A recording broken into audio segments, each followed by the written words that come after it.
Come with me.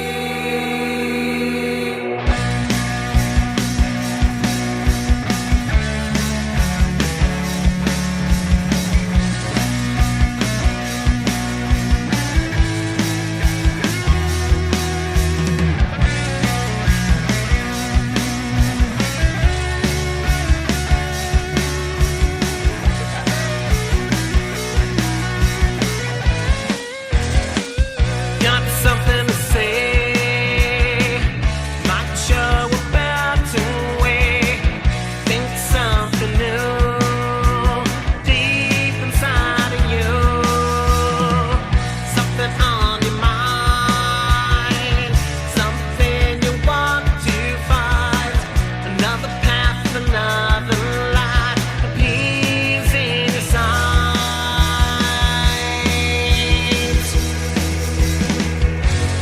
Come with me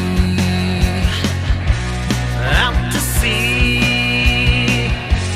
Raise the sail and feel our winds so free. Come with me. We'll plan to save. Take the time and you'll get what you need.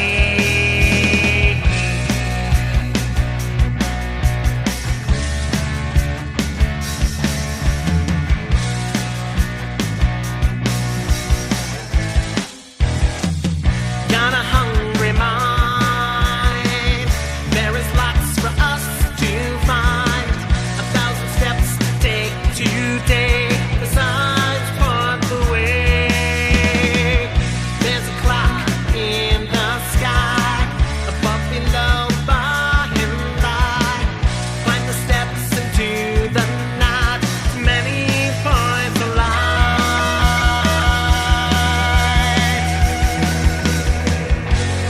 Come with me out to sea. Face the sail and feel winds so free. Come with me. We'll plant the seed. Take the time and you'll get what you need.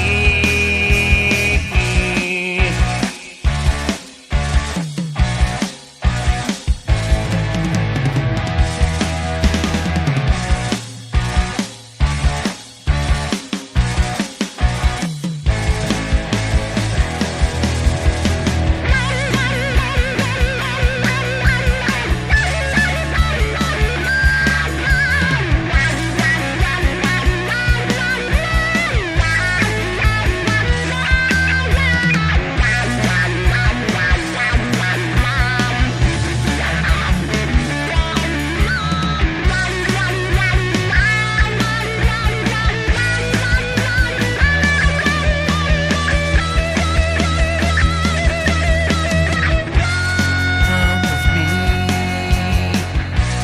out to sea. Raise the sail and feel our winds so free. Come with me. We'll plant the seed. Take the time and you'll get what you need. Come with me to see the trees.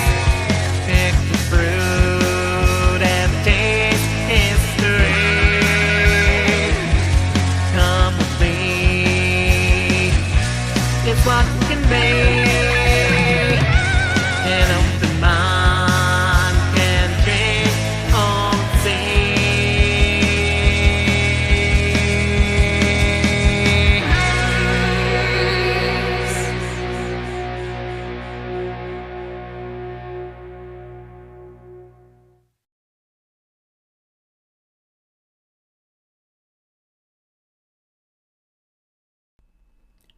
You're listening to the Alchemical Tech Revolution, and I am your host, Wayne McCroy. Good evening, everyone.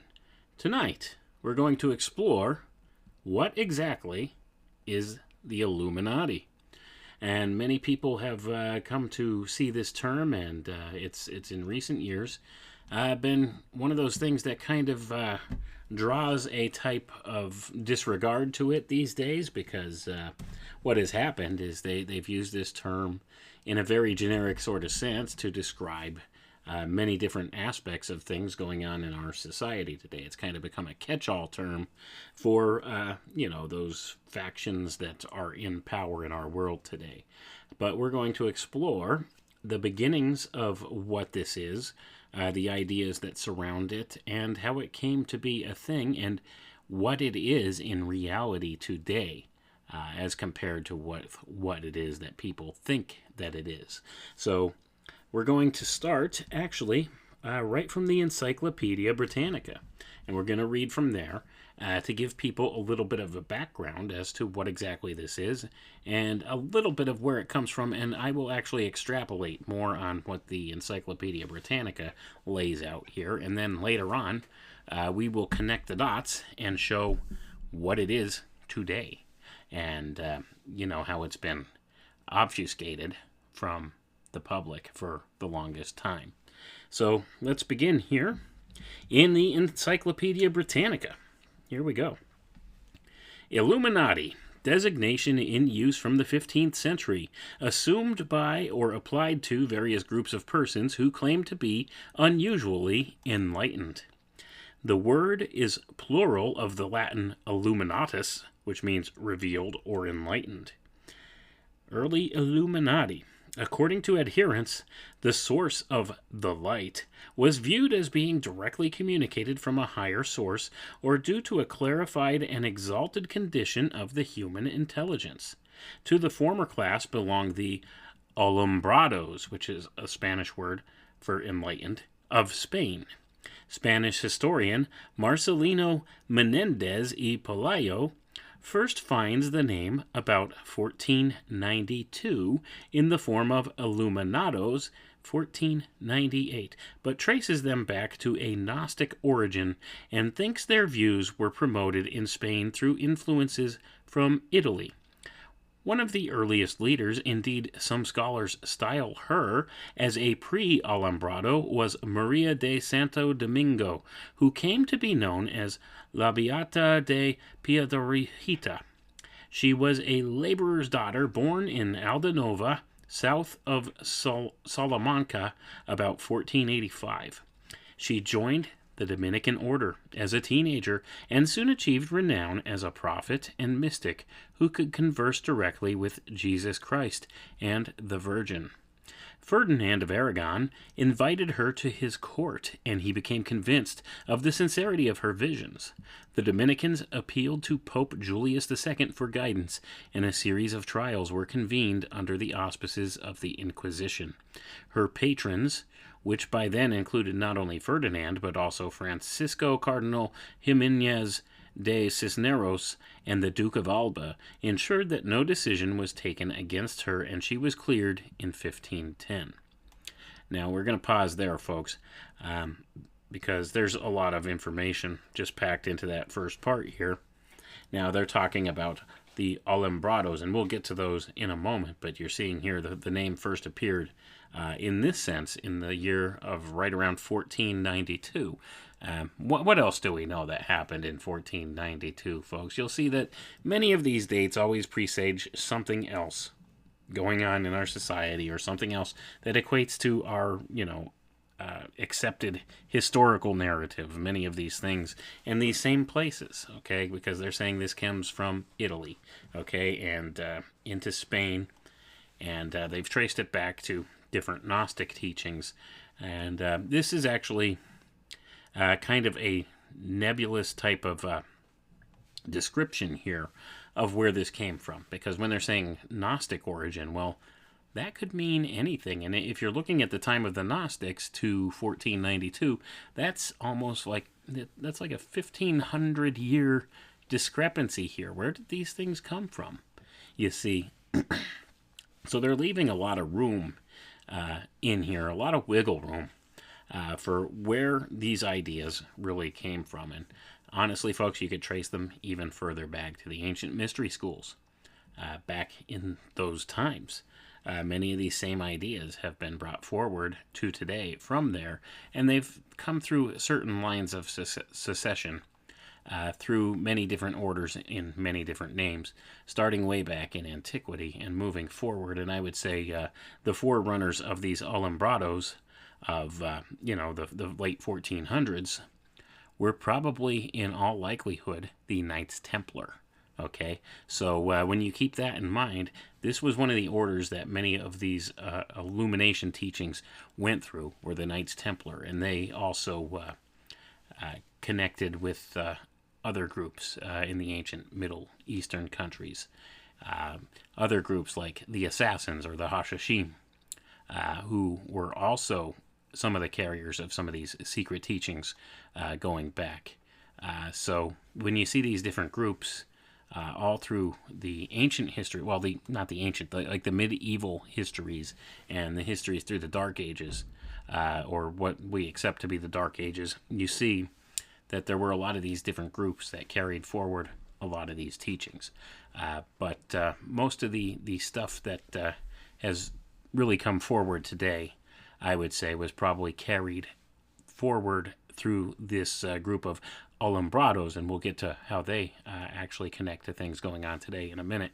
But they were the direct forerunners of the Templars, okay, and the teachings of the Templars, and they also took some of the more Islamic type teachings from the Hashashim, or the cult of assassins, who had a direct lineage going into another group called the Roshaniya in the ancient Middle East there. Well, I shouldn't say ancient, but medieval Middle East.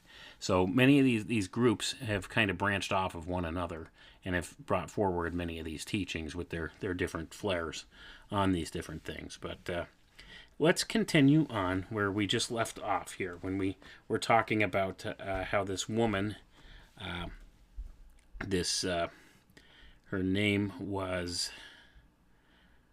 Maria de Santo Domingo, how she was one of the forebears of some of these teachings. So anyway, we just left off there. So let's read on with the Encyclopedia Britannica, hear what they say. Saint Ignatius of Loyola, while studying at Salamanca, 1527, was brought before an ecclesiastical commission on a charge of sympathy with the Alumbrados, but he escaped with an admonition. Others were not so fortunate.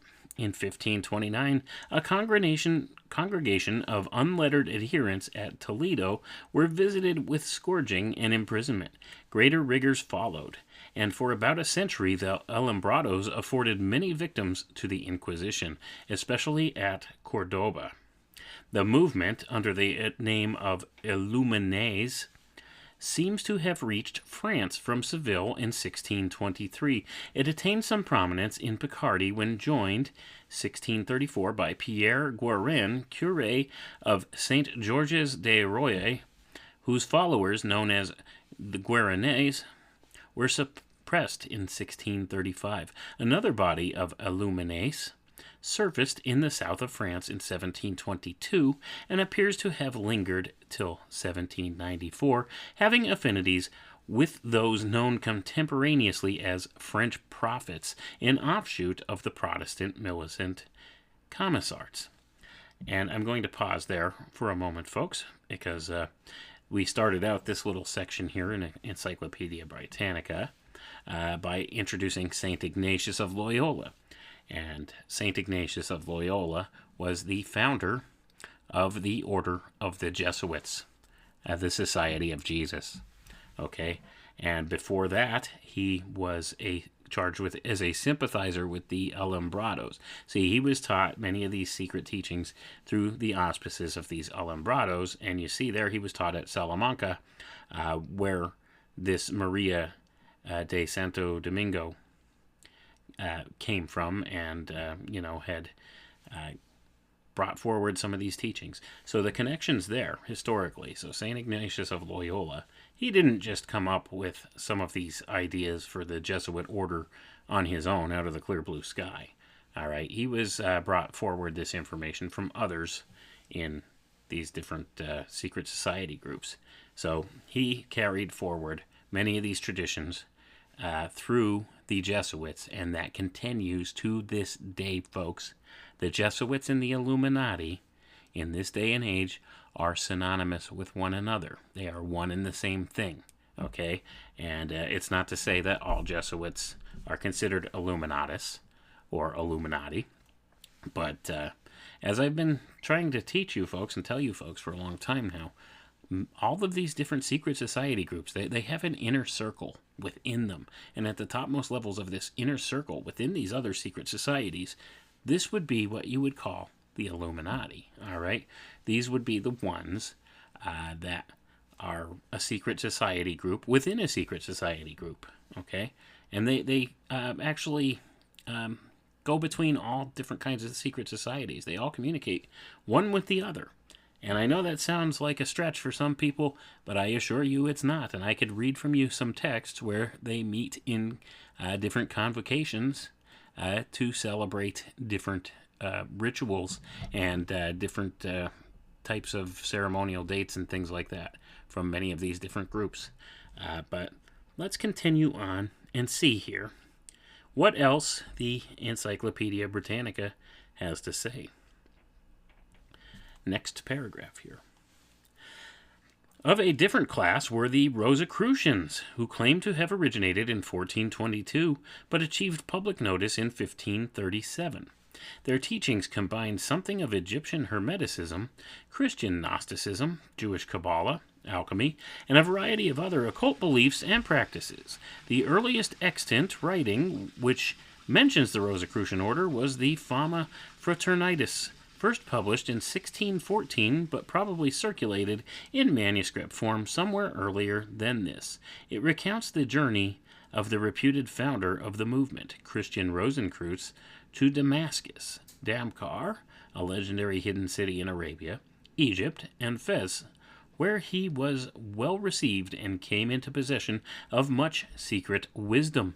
He returned finally to Germany, where he chose 3 others to whom he imparted this wisdom, and thus founded the order.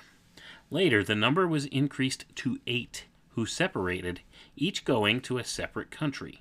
One of the 6 articles of agreement they adopted was that the fraternity should remain secret for 100 years. At the end of 120 years, the secret burial place and the perfectly preserved body of the founder were discovered by one of the then members of the order, along with certain documents and symbols held in very high esteem by Rosicrucians. The sacred vault was recovered, the members of the order dispersed, and the location of the vault was lost to history. The Fama ends with an invitation to some few to join the fraternity. Among those believed to have been associated with the order were German alchemist Michael Meyer, British physician Robert Fludd, and British philosopher and statesman Sir Francis Bacon. And we're going to pause there, folks. So the Rosicrucians, they're claiming here in the Encyclopedia Britannica that it was a movement founded by Christian Rosenkreutz. This is a mythical being, folks. This is not a person that has ever historically been proven to exist. This is the legend. This is part of the secret teachings of the Rosicrucian Brotherhood, much like the figure Hiram Abiff in the Masonic tradition is a construct. The same thing here, Christian Rosenkreutz, also a construct, okay? This is the Rosicrucian version of Hiram Abiff. So with that being the case, you could see how many of these ideas are convoluted within our history, and many of these figures that are named here, are they actual people that lived, or are these actually constructs based upon some of these people, perhaps Sir Francis Bacon and Robert Fludd and this German alchemist known as Michael Meyer? Okay, these people, not much is known about them historically, aside from the many legends and things, associations made to them by these secret society groups. And there are those that speculate that Sir Francis Bacon was actually Shakespeare, William Shakespeare. That William Shakespeare was a pen name of Sir Francis Bacon. And there's a lot of speculation that William Shakespeare did not actually exist as a person, but this was just a pen name, a nom de plume for Sir Francis Bacon. And they try to attribute a lot of these different things to many of these people in these secret society groups, you see. So that's one of the things. And this, once again, gets down to how far back into the past can we really observe the historical narrative here? What can we believe and what is a step too far for us? And, you know, some of these things, like they're claiming here, and this is Encyclopedia Britannica, which is a pretty good academic source for much of this information. But, you know, they don't know much more about the histories of these secret society groups than the general public, because they're not a conduit for this type of information. In order to get deep into a lot of this information, you have to dig deeper into the writings of these secret societies themselves. You know, the ones that they keep hidden from the public, that you have to be an initiate in these certain groups to get to. That is up until the modern age, when the internet broke loose, and now you could find most of this stuff at your fingertips on the internet. Whereas before, in ages past, and, you know, in years past, up until just the past 15 years, this stuff was largely inaccessible to people. You had to really dig to find a lot of this information through, you know, Masonic libraries and things like that to find these books. Excuse me. So up until that time, you know, the time that the internet came about and these materials became pretty much available to just about anybody, these were only available to initiates of the secret orders. So much of the histories were not known. And this is just the public face that was put on by the secret societies. What's told here in Encyclopedia Britannica right here. So they probably went to the Rosicrucian groups and got a little bit of historical documentation and found out, oh, their founder's name was Christian Rosenkreutz, and this is about his you know,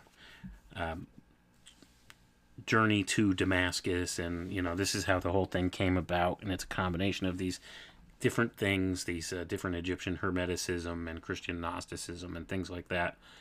This is just the public face that you know, that was given to the Rosicrucian group here. All right.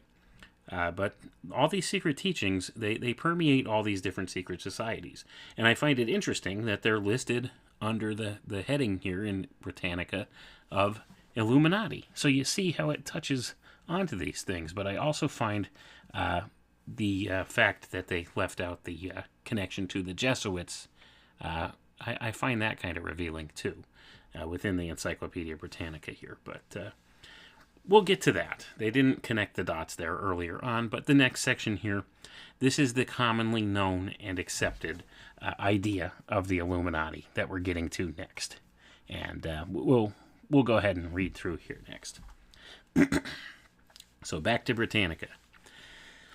The Bavarian Illuminati, perhaps the group most closely associated with the name Illuminati, was a short-lived movement of Republican free thought founded on May Day, that would be May 1st, 1776, by Adam Weishaupt, professor of canon law at Ingolstadt University and a former Jesuit.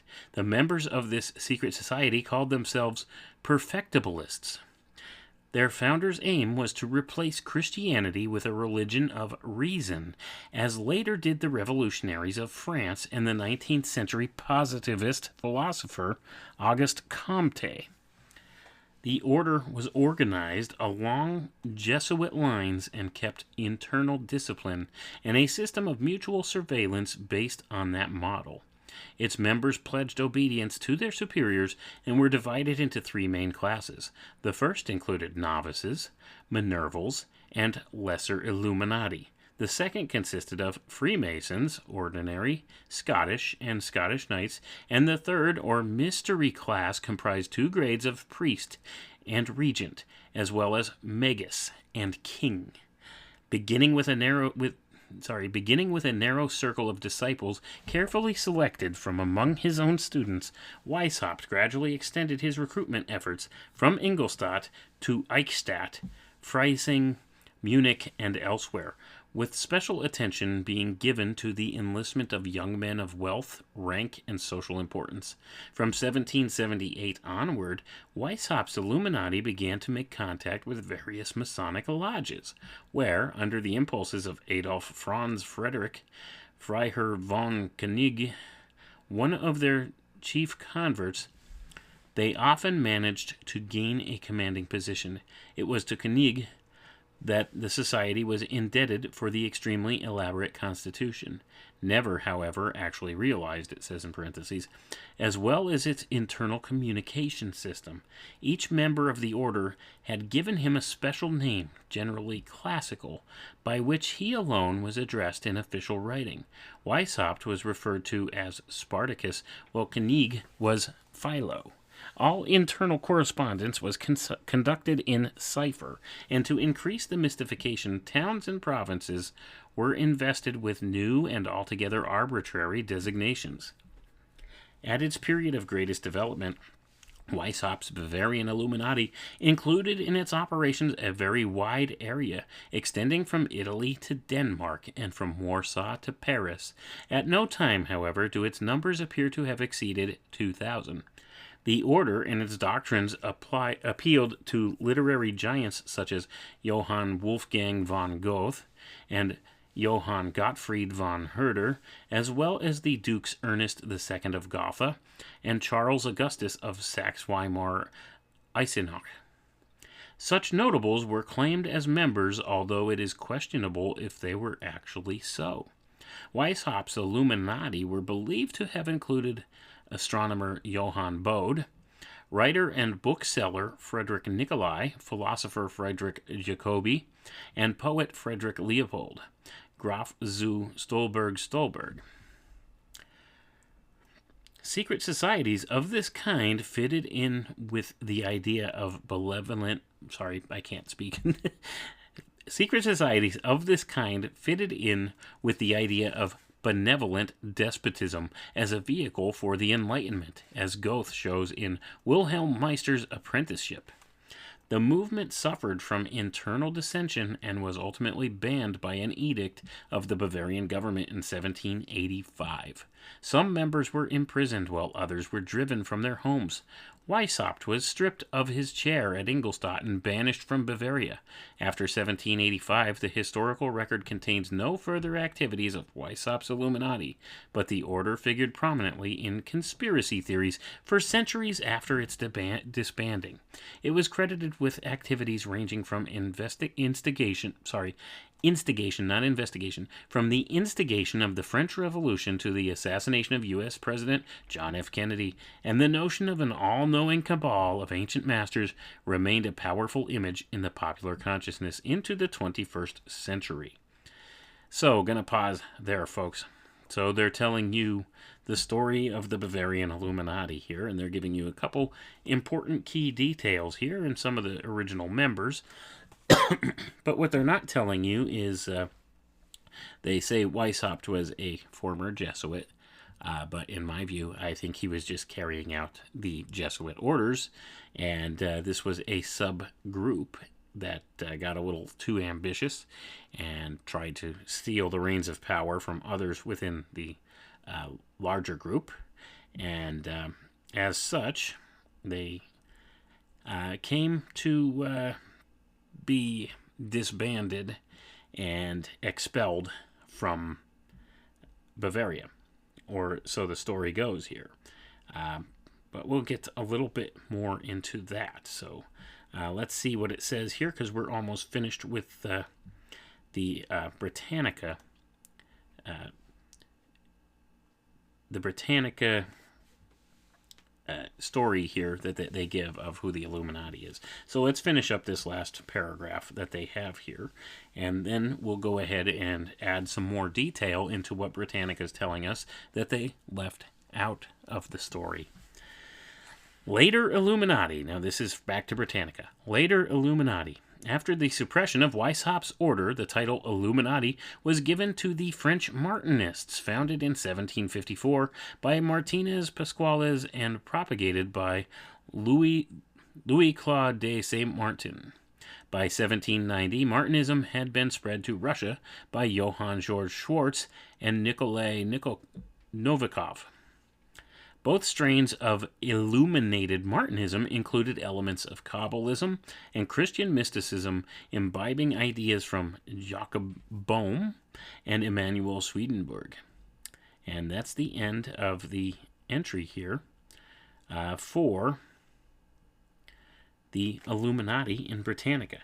And they're missing a lot from the story here, folks, because here's what happened. And this is how Weishaupt and company got caught. They had a courier carrying a message from Weishaupt to another Illuminatus. And as the story goes, this carrier, he was carrying a message by horseback through the countryside, and he was struck down by lightning and died on the spot. And the Bavarian authorities who found him found the paperwork on him, and they discovered this plot of the Illuminati to overthrow not only the Bavarian government, but all the governments of Europe. And this is why they were arrested, and some of them were actually treated very harshly. Some, I'd imagine, were probably executed. And Weishaupt was stripped of his title from Ingolstadt University and expelled from Bavaria.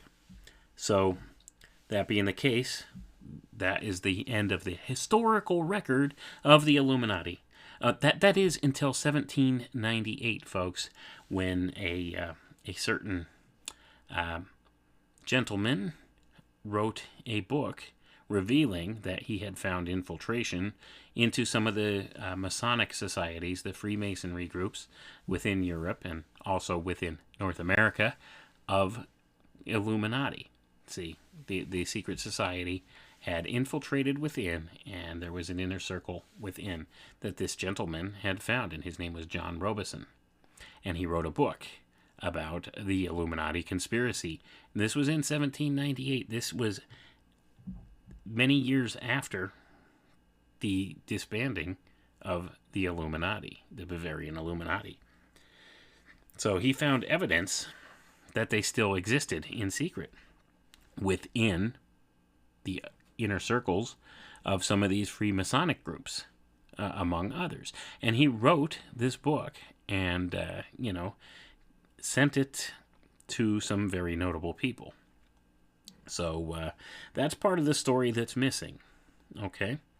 So then, what has happened then with the Illuminati? This is what the mainstream historical record says about the Illuminati. Is just what I read to you here in the Britannica entry. Okay?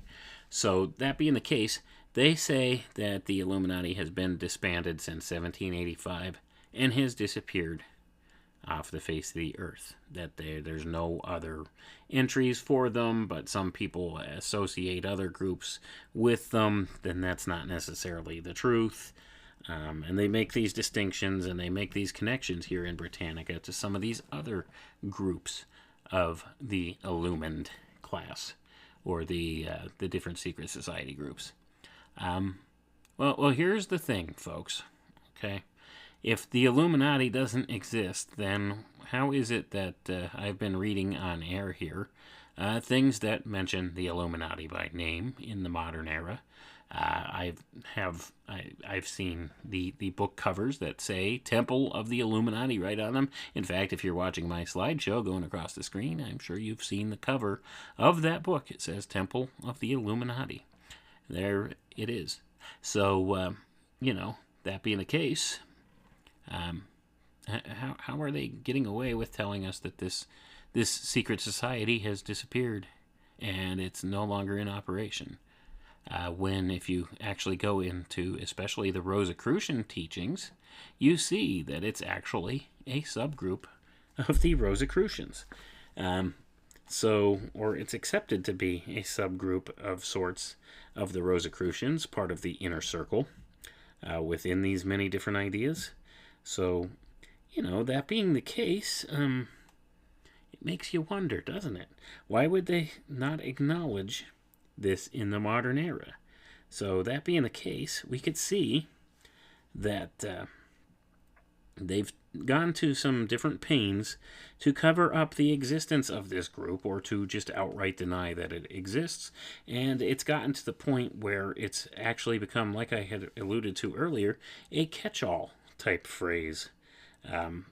So for any type of secret society group that allegedly has some form of power here, and that being the case, it's kind of, the whole thing has gotten to where it's a discrediting thing now. So if somebody say, "Oh, it's the Illuminati," or you see the things in popular entertainment and popular thought, Illuminati confirmed, and all these rock stars and things like that, musicians, actors, all out there giving the triangle over the eye symbol and stuff like that, these secret signs, and claiming to be part of these different groups. So, that being the case, it's kind of given a little bit of discreditation to the idea of the Illuminati. But that's not necessarily the case, folks. They are actually a group that exists to this day. They hold a lot of sway within the inner circles of these other different secret society groups, and they have a lot of control and influence. So, with that being said, I'm going to read now from a book called Soul Science and Success: The Christic Interpretation and Mystic Christianity as Taught by the Temple of Illuminati. So, here we go. And this is a book. This is actually a book by Reuben Swinburne Clymer within the Rosicrucian groups. And let's read here. Let's go down and read directly from the horse's mouth here. What's the Illuminati? Here we go. The Temple of the Illuminati. The Temple of the Illuminati is not a secret order in the same sense as the Masons, the Oddfellows, or the Templars. It is rather more like the old Essenian fraternity, a school of spirituality, a school of or for aspiring souls, souls that are no longer satisfied with the things of the carnal self, but desire to know, to be, and to do. As the name indicates, the Temple of the Illuminati is a fraternity or brotherhood of those who have passed through certain stages of growth and have attained such a degree of enlightenment that they desire further instructions which will help them to attain illumination of soul, or at one-ment with God the Father. In many fraternities, initiation means nothing more than the ceremonial rites attendant upon the reception of members. It may possibly signify a required amount of instruction that has been given to the candidate, with little regard to his understanding or appropriation of such instruction. In the Temple of the Illuminati, the strongest emphasis is placed on the importance of the stages or degrees of growth which the candidate has actually experienced as a result of instructions received. Thus, in this fraternity, outer initiation is only a symbolization or emblematic representation of the degree of understanding that the candidate is to attain, or that he has already attained in his growth. In this fraternity, the inner growth is promoted by following clearly outlined instructions and by the use of sacred mantras. There is an outer organized brotherhood of the Temple of the Illuminati. However, the members of the inner brotherhood, those who have received the instructions, who have followed the sacred mantras, greatly outnumber those of the outer.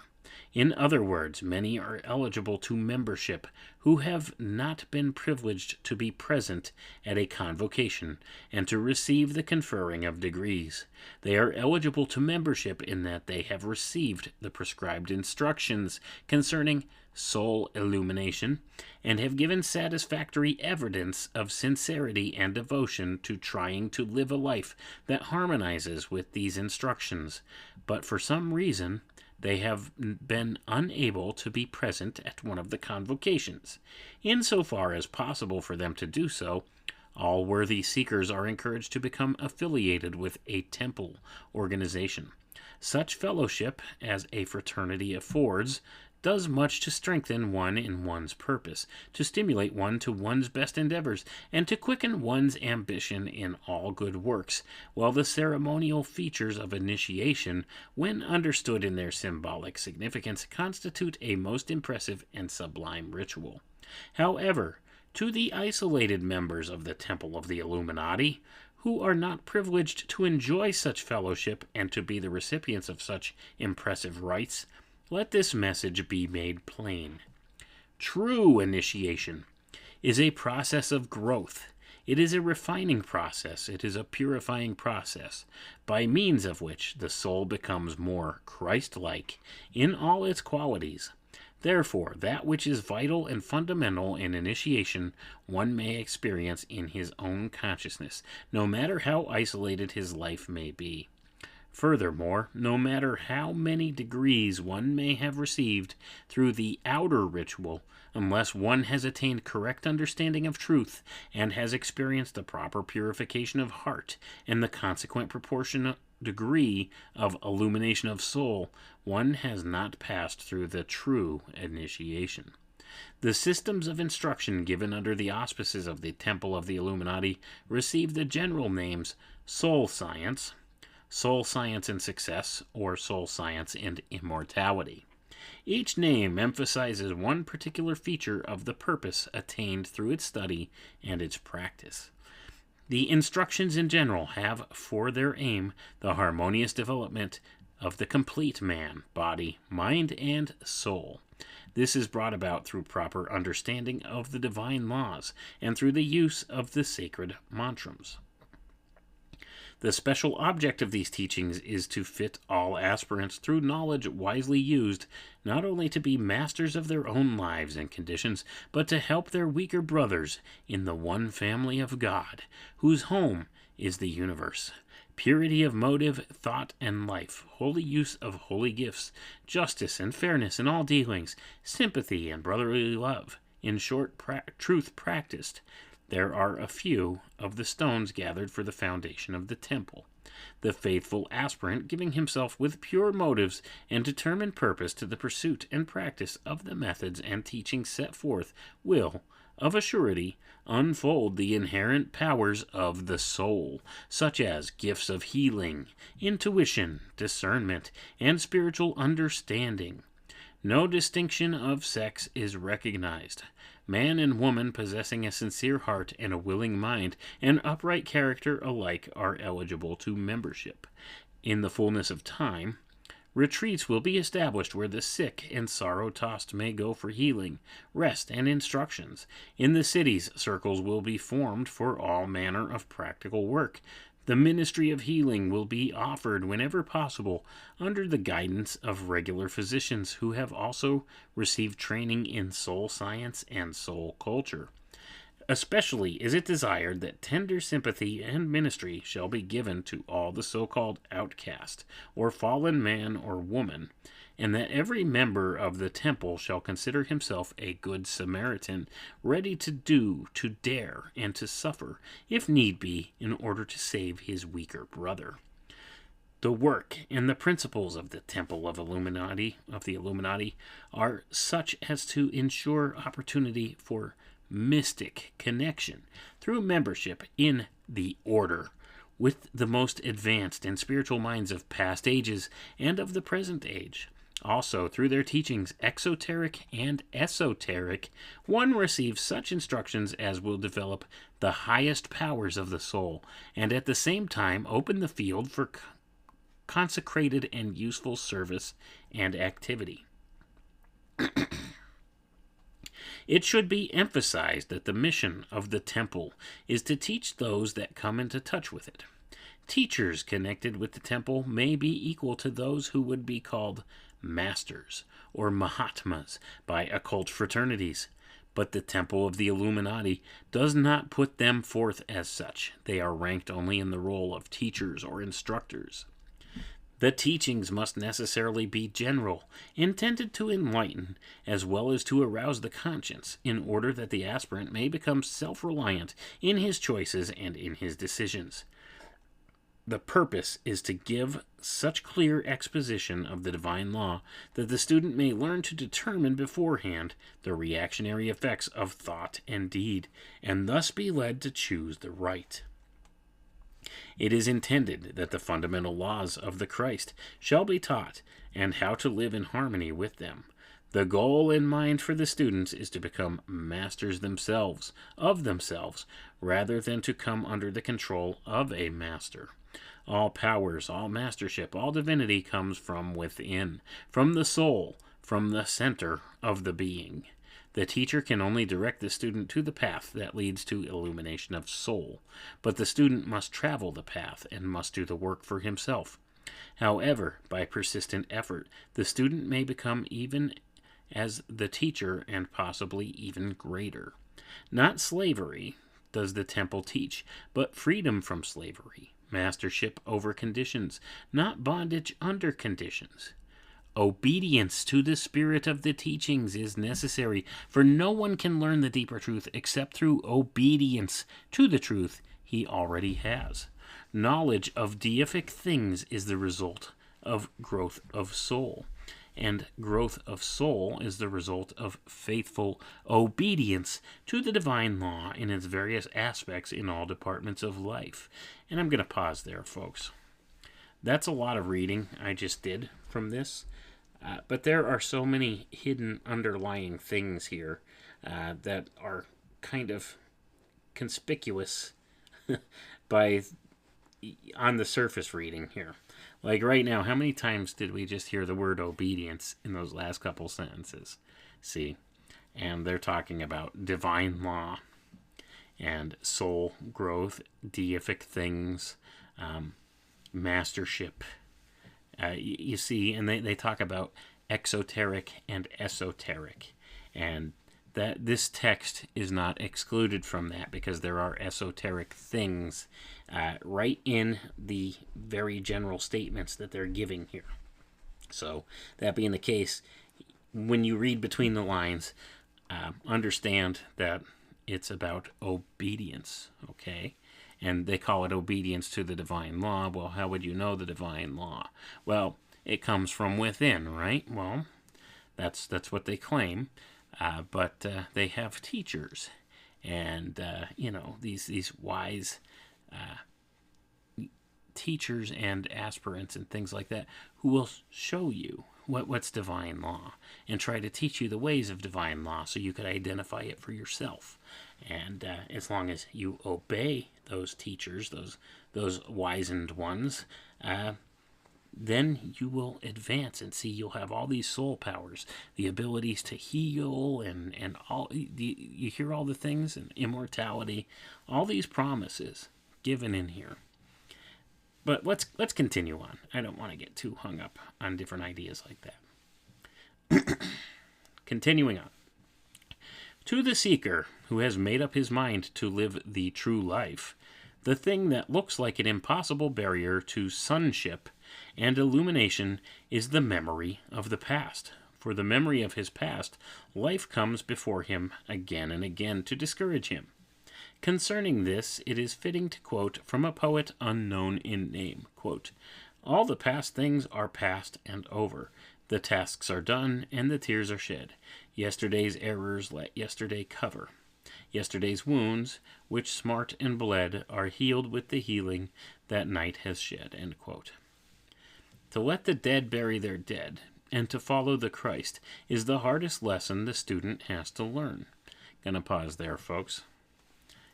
To let the dead bury their dead, and to follow the Christ. This is saying, give up all your earthly ways to give up your material possessions and things of that nature. And this is this goes along with some biblical teaching. How Christ said, come with me and I'll make you fishers of men, he said to the disciples. And, he advised people to be more mindful of the spiritual. Okay? Nothing wrong with that. But let's keep this in context here. Let's read it again here. To let the dead bury their dead and to follow the Christ is the hardest lesson the student has to learn. To give up the old and all that it held, to follow the new with all that it shall hold for us. This is the hardest task of all. Becomes the giver of life and light and immortality. It is to be clearly understood that no one can receive the temple degree, Knight of the Rose and Cross, who has not at least taken the first year's instructions in soul science, and who does not possess the textbooks that form a part of the instructions. And I'm going to pause right there, folks. Now we're getting down to the brass tacks here, okay? Do you hear that? First of all, they give you all of this wonderful sounding stuff, don't they? This is, it's all about illumination and living the right life and being righteous and following the example of Christ and yada, yada, yada. You hear all that? And then we get down here, and we're getting down to the nitty gritty here, okay? They're talking about obedience and, to the teachings and everything else, and how it's a very hard lesson that you need to learn. You need to learn to throw away everything you know, okay, all of the old stuff, and just follow the new. Well, who's giving you the new? Well, that would be, the grand masters here within the Illuminati, wouldn't it? The ones that are showing you the way. And we see right here it is. It leaves off right here, and it says, to give up the old and all that it held, to follow the new with all that it shall hold for us. This, the hardest task of all, becomes the giver of life and light and immortality. So right there, in that statement, they're telling you this is the hardest part. In order to advance further and to gain these promises of life and light and immortality. Here's the key. And then it goes on the next paragraph here. And I'm going to read it again. I don't know if you caught it the first time, if you were paying attention or not, but here it is. It is to be clearly understood that no one can receive the temple degree, Knight of the Rose and Cross, who has not at least taken the first year's instructions in soul science, and who does not possess the textbooks that form a part of the instructions. So you see, they're telling you cannot possibly be illuminated to this degree or attain this high and lofty position unless you learn from one of their teachers this soul science, and you have the textbooks as part of your instruction, and you follow and obey what the teacher is telling you, you see. Let's continue on with the reading here, okay?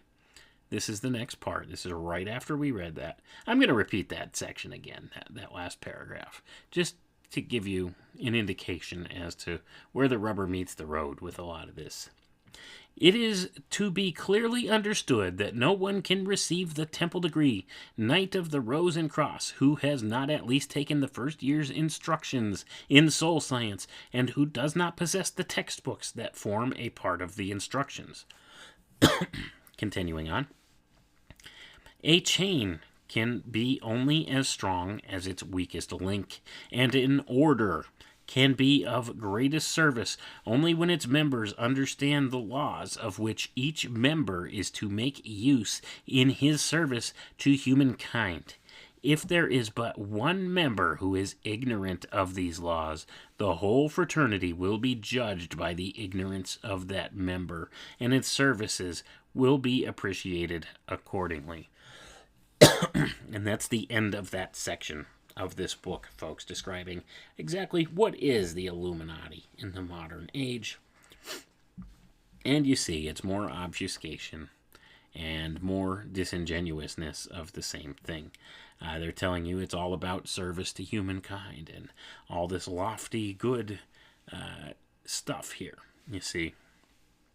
But when it comes down to it, it's more of the same. It's listen to the higher, the high priest in the order, or the teacher. See, it's listen to this wiser person. Take this soul science. Well, who wrote these courses on soul science? That's what that's a question we need to ask here, okay? Because it's claiming here that you can't possibly understand divine law unless you take these courses in soul science. So you can't be illuminated. You can't rise to this greater level on your own. You need to be taught these secret instructions from on high, from somebody within the group. Well, who wrote this soul science, these teachings on soul science? Well, more concerned than that, what exactly is this soul science? And we'll continue on with the next section of this book, which talks about just that thing. Soul science. Soul science is the science that teaches equal development of the physical, the mental, and that which concerns the soul, giving perfect balance and harmony in their culture. Soul science is not simply a religion, it is a science philosophy religion, and it is in perfect harmony with the teachings of Jesus, the great master. It is founded not on theory, but on facts, material, tangible facts, the teachings of the masters, proved true and scientific and applicable and practical time and time again. Mind is mortal and dies with the body, but that which the mind builds, the soul, lives on through eternity. This power, which the mind is able to build, and which we recognize as the soul, is the greatest power man can know, a power that is 1,000 times greater than the mind. So I'm going to pause there, folks. Now, what this is telling you, I don't think it's something necessarily bad. I think there's a real foundation to the idea of the building of the soul, okay? It's a beautiful thing, really, when you think about it. But the problem becomes, well, how do you build that soul? How do you do that? And I would argue that it's something that each person has to do on their own, okay? It's something that really can't be taught by another mortal being. But yet, that's what they're claiming within this secret society group. You have to study their quote-unquote soul science in order to do this. You have to follow their teachings and obey their orders or their directives if you want to be part of the group. And if you want to be part of the group, then you want to build your soul. And in order to do that, you have to serve. See, that's all part of it. You see how they've taken some key ideas and aspects here. Things like altruism and service to others and all of these good things. And there's nothing wrong with those things, but they've kind of bound them together into this idea of service to the order more so than to your fellow man. Do you understand what has been done here? And this is where many of these secret society groups get it wrong, in my view. Okay, let's continue reading on. Here's where we left off.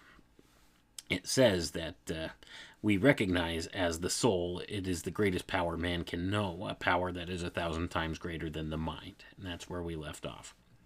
The power of the soul can be used to regain health when you are ill, to maintain it when you are well and strong, to heal others, in fact, to attain perfect development and to gain success in every branch of endeavor if you know how to use it.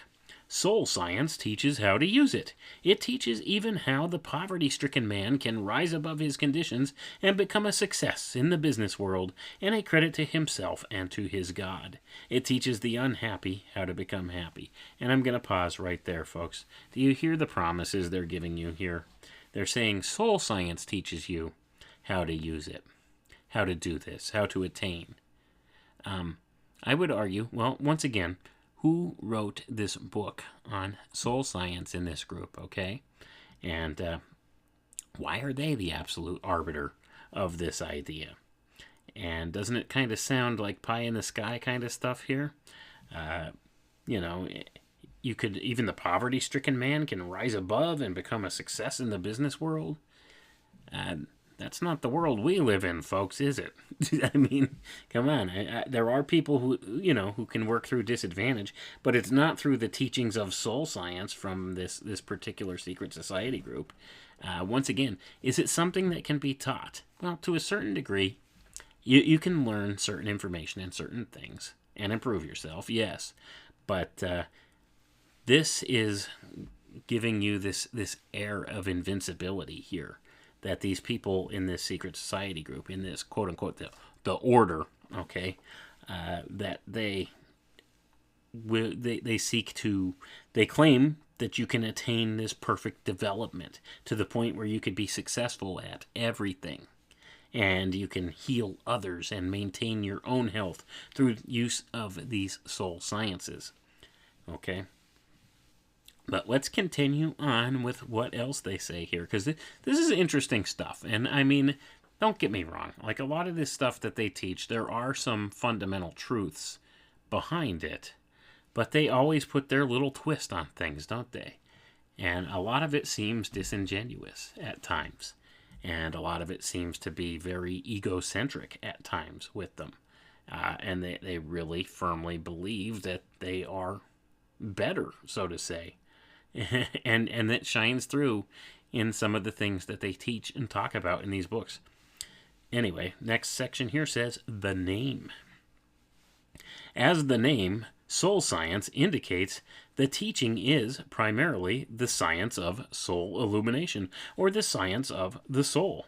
It unfolds and interprets the laws and the principles underlying the growth, the culture, and the training of soul powers.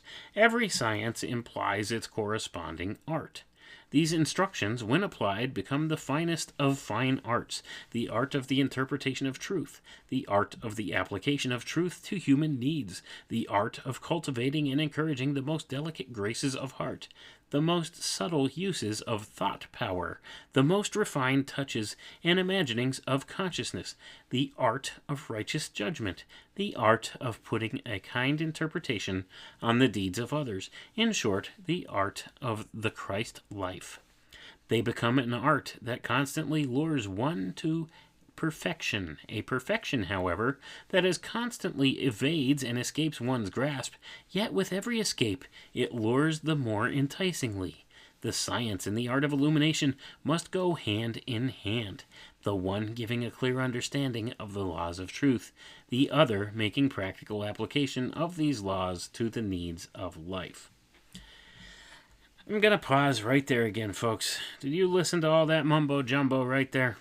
Did you hear that? This is purposely designed to obfuscate, okay? And to make you believe that these people, they could teach you these powers or these abilities, how to cultivate your soul and, you know, use this form. It's an art and a science all at once, see?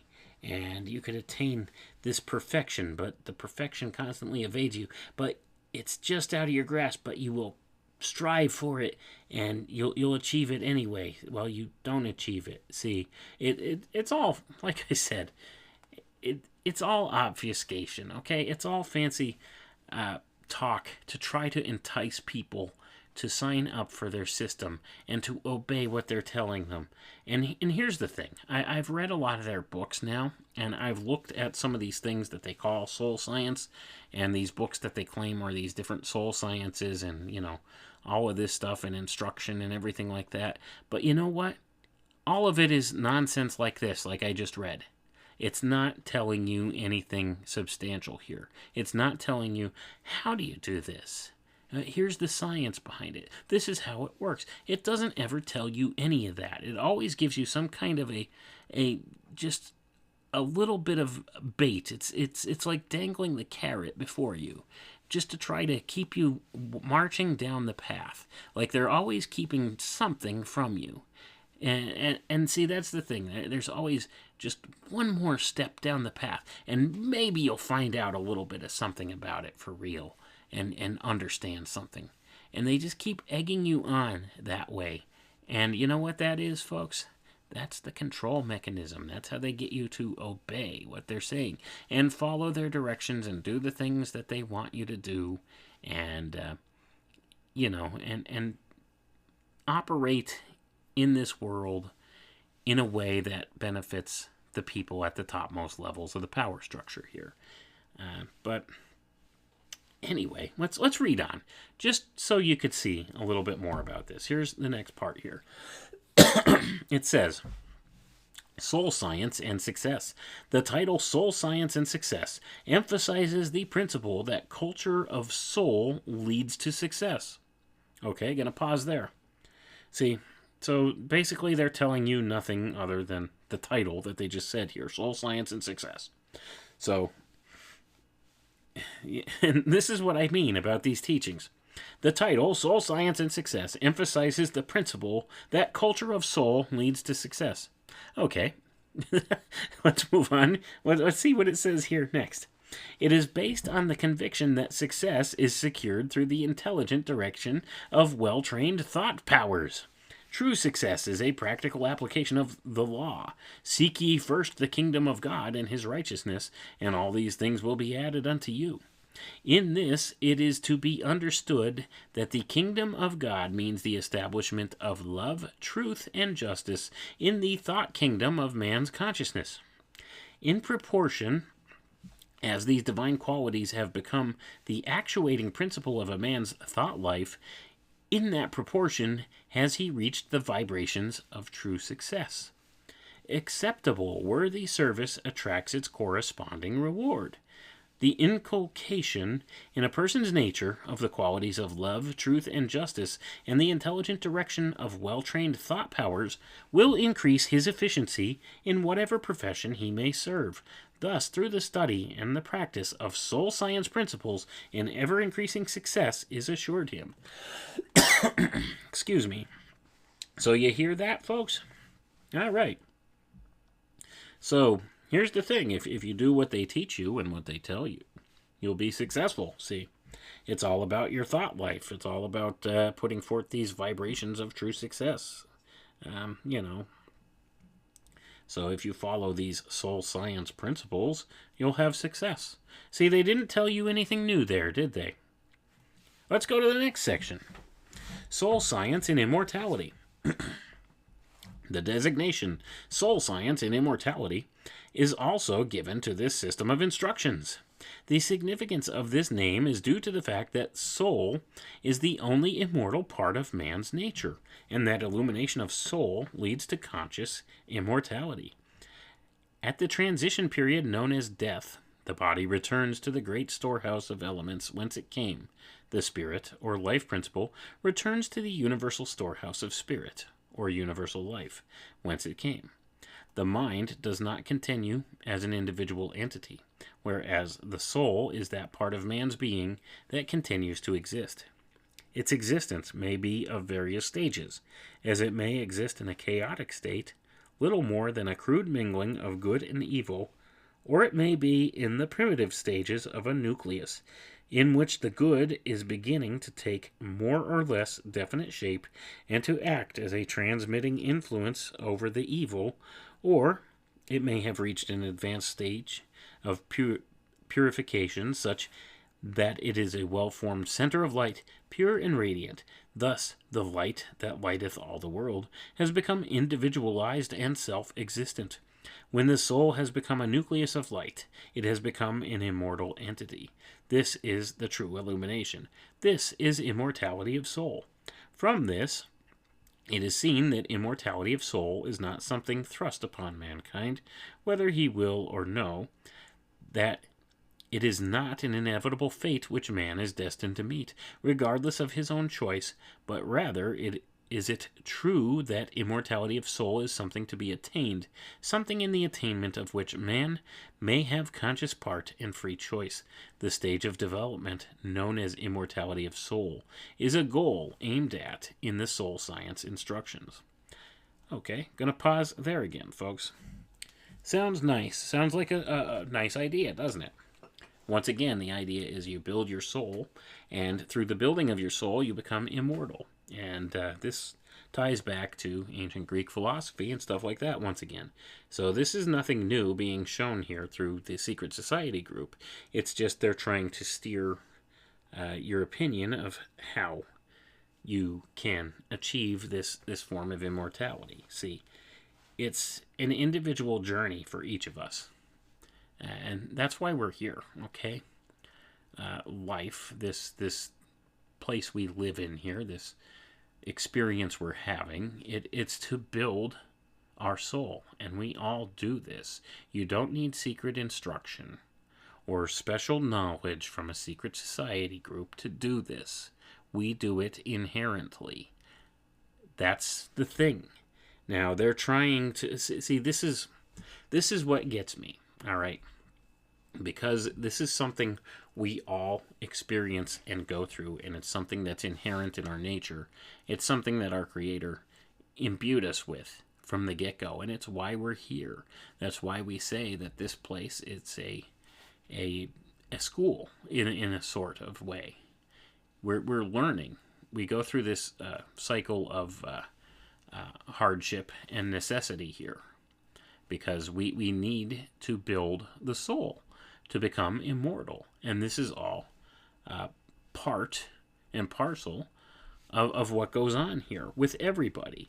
But the thing is, these secret society groups would have you believe that this is not something everyone could achieve, that you could only achieve this through following the teachings of the order. See, and through going through these initiations and these processes and being a member of their group. And many of these secret society groups and the innermost circles of them, the ones that we would term the Illuminati, they believe that you don't even have a soul unless you are one of them. See, that's why they treat us as cattle. They don't see you as being anything of consequence. They don't see you as being anything more than an animal, because they don't believe that you are going to transcend this place if you don't have this soul. And they believe that you can't build this soul unless you have their secret teachings. Is it making sense to you now? All right? Even though it's a fallacy on the face of it here, that everybody is here and we are building our soul through our experiences here on earth and through our spiritual lens that we all have. We were endowed with all of this by our Creator and put here to go through this. And it's a natural process. And we all can get there and will get there. See, but these secret society groups would have you believe, and this is what they teach, that it's only something attainable by those special highest, most enlightened minds. See, only the ones that are members of their secret order, that go through their secret teachings, who learn their quote-unquote soul science. See, these are the only ones that could achieve this type of immortality and become ascended masters and, achieve this individuation from the Spirit of God to become God in and of themselves. You see how they kind of twisted and perverted these ideas? But anyway, let's continue on. I'm going to just read a little bit more of this so that you can see some of the ways that they teach certain truths in here, but at the same token, they put their own little certain spin on it and try to capitalize on it and grasp a hold of it in terms of, trying to achieve power for themselves. So let's see. Next section here says, Soul Science tells how. The philosophy of soul science shows how a soul can be built or developed. It shows how such graces and such powers of soul as one desires can be developed. You are told how to meet success in the financial world and how to draw things to you that you need and desire. This is to be done not through exercising control over others. I'm going to pause there, folks. See, once again, you see how this has been twisted and perverted in another way, okay?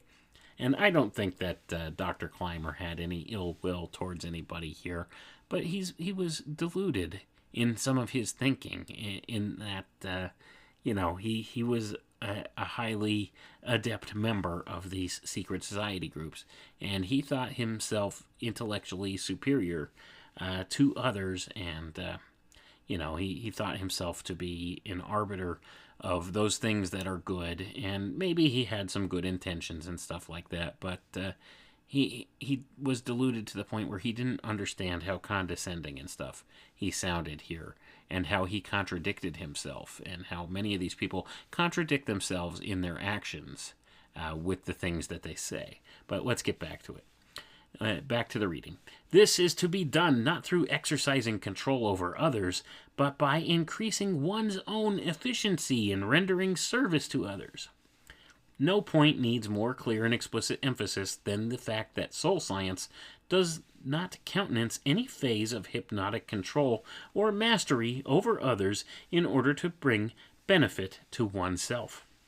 Soul science stands for the cultivation of the self and of mastery over one's own self. Gonna pause there, folks. Okay, so you see what he's talking about? Self. All right. So he's claiming at one hand here that, soul science does not countenance any phase of hypnotic control. It's interesting he brought up hypnotic control, isn't it? Or mastery over others in order to bring benefit to oneself. But he says, soul science stands for the cultivation of the self and of mastery over one's own self. See? Soul science always and forever stands for the principle that success is to be attained through an exercise of one's own inner powers and resources in channels of usefulness to humanity. That success is to be attained through an increase of proficiency and competency in some line of service. Gonna pause there. So he's basically saying, hey, if you like to do something and you're good at it, you could do this as a way to make a living. Okay, well, that's common sense. That's not soul science, dude. I mean, come on. Let's continue on, though. Soul science teaches us how to cultivate one's resources and how to increase one's proficiency and competency. It stands on the principle of thoroughness and makes use of no success in a day method of instruction. Gonna pause there. So once again, he's telling us that through hard work and determination, you could maybe build success or wealth. Okay. Once again, more common sense, dude. There's nothing soul science-y here. Okay. Anyway, let's continue on. The mission of soul science is unity. You can believe in any religion you desire and still accept every word of soul science. And I'm going to pause right there, folks. And if you're a Christian, you should have caught that right then and there. It says the mission of soul science is unity. Nothing wrong with unity, right? But let's listen to the next part. You can believe in any religion you desire and still accept every word of soul science. Okay. Its predominating mission is to show humanity that the great teacher is here now, ready and willing to help you find the Christ at his second coming, the present. This is the only philosophy that will help you in all conditions of life, as it equally develops all the elements of physical, mental, and spiritual existence. Development along one line to the neglect of others would make you a physical, mental, or moral cripple. Your happiness demands good health, a prosperous business, harmonious social conditions, and a sane understanding of a true philosophy or religion. All these desirable and necessary things will be yours when you understand soul science philosophy and when your soul becomes strong enough to control your thoughts in the midst of life's affairs. And I'm going to pause there, folks. Do you see how they always put a caveat on this? So they're telling you that, when you understand this soul science philosophy, you'll have all of this stuff, okay? That your happiness demands this stuff. First of all, good health, a prosperous business, harmonious social conditions, and a sane understanding of a true philosophy or religion. your happiness demands all that. Is that true? I know some people that aren't in good health per se, but they're still happy. Their happiness doesn't depend on that. I know people that don't, own a successful business, and they're perfectly happy. Do you hear what I'm saying here? Anyway, and then he goes on to say that here's the caveat here that we were talking about. He says, when your soul becomes strong enough to control your thoughts in the midst of life's affairs. When, see? So this is another way that they dangle the carrot before you. Because you always, under their guidance here, feel you haven't reached that attainment of adepthood or enlightenment here. You haven't quite got there yet. See, you're never quite good enough. Because your soul hasn't become strong enough to control your thoughts in the midst of life's affairs. See?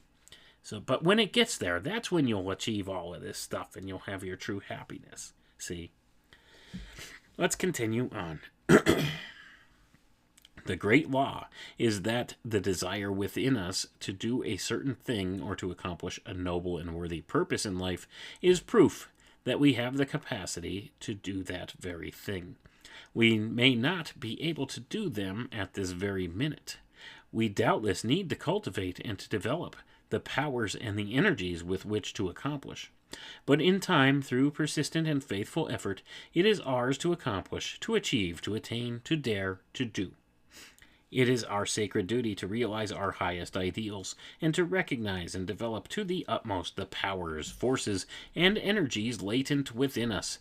This is the mission of soul science, to show the student how to awaken and arouse from the sleep of latency the manifold resources of his own being. The time has passed for men, and especially women, to sit down with folded hands and wait for things to come to them, things which may never come without the exercise of great soul power. You perhaps feel that you possess a power, a force, which, if you could but learn its proper use, would help you to achieve the things you desire. It is the development of this power that we teach in order that you may fulfill your deepest desires. Gonna pause there, folks. You catch all that? We could teach you this power so that you can fulfill your deepest desires. You hear? Do you hear all that? And once again, we went through all that word salad, and we haven't really learned anything about this soul science, have we? And this is the way they constantly talk through this stuff. They give you little nuggets of wisdom here and there, and little commonsensical things that we all experience through our lives anyway.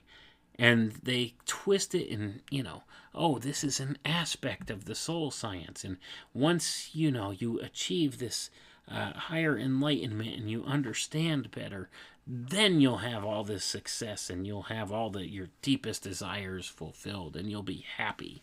See? And I'll tell you, it's just...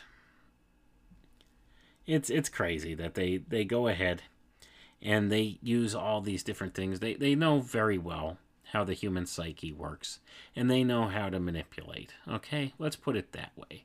All these things, they sound very appealing to the ears, don't they? It's appealing. It sounds like they're trying their utmost to come off as being these righteous, good people, and maybe some of them do have good intention. I mean, that's the whole thing with these secret societies. Many people within them, they have good intention, okay? They're not out to really harm anybody. They're just trying to better themselves. But in so doing, sometimes they fall on the wrong side of the conversation. And they get led down a trail that doesn't end where they think it ends, okay?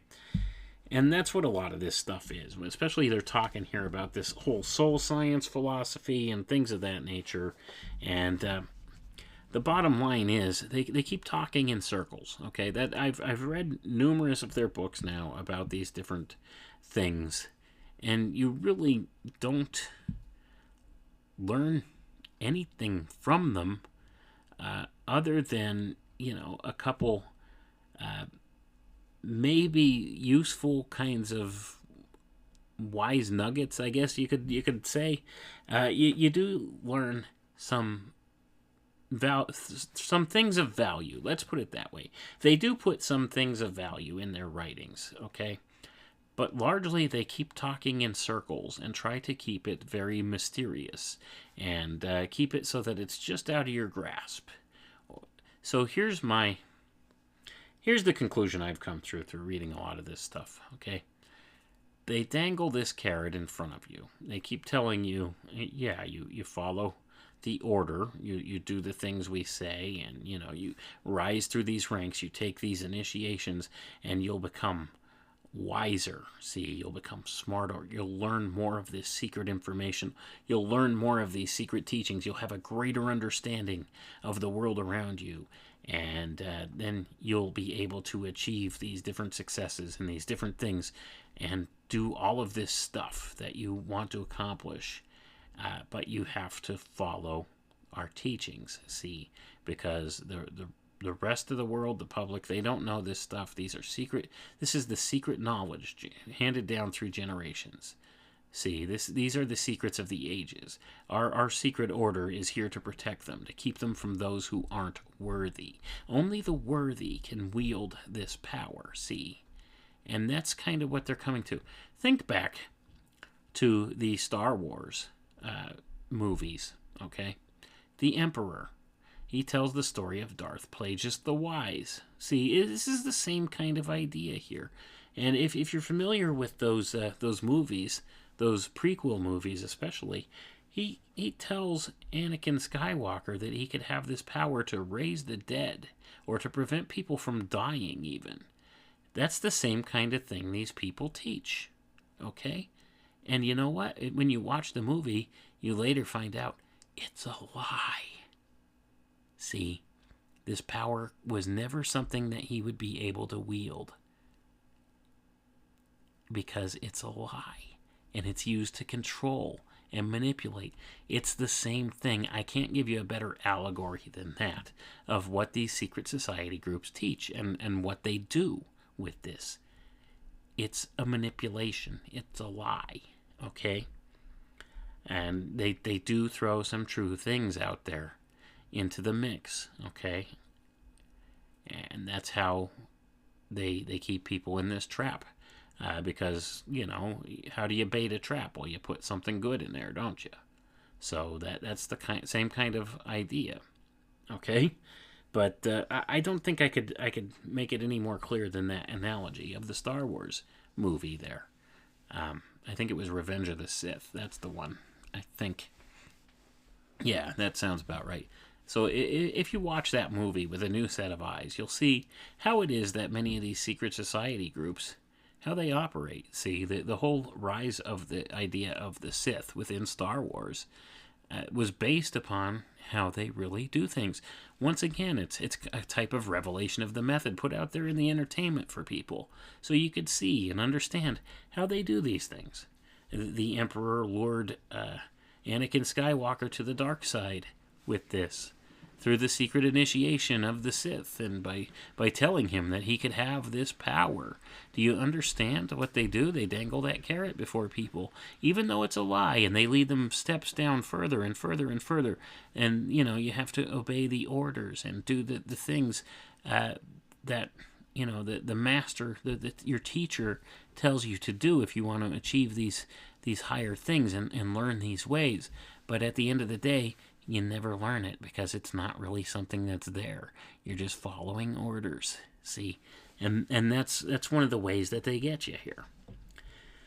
But anyway, let's finish up with, there's two more little sections here I'd like to read through before we call it a night with this.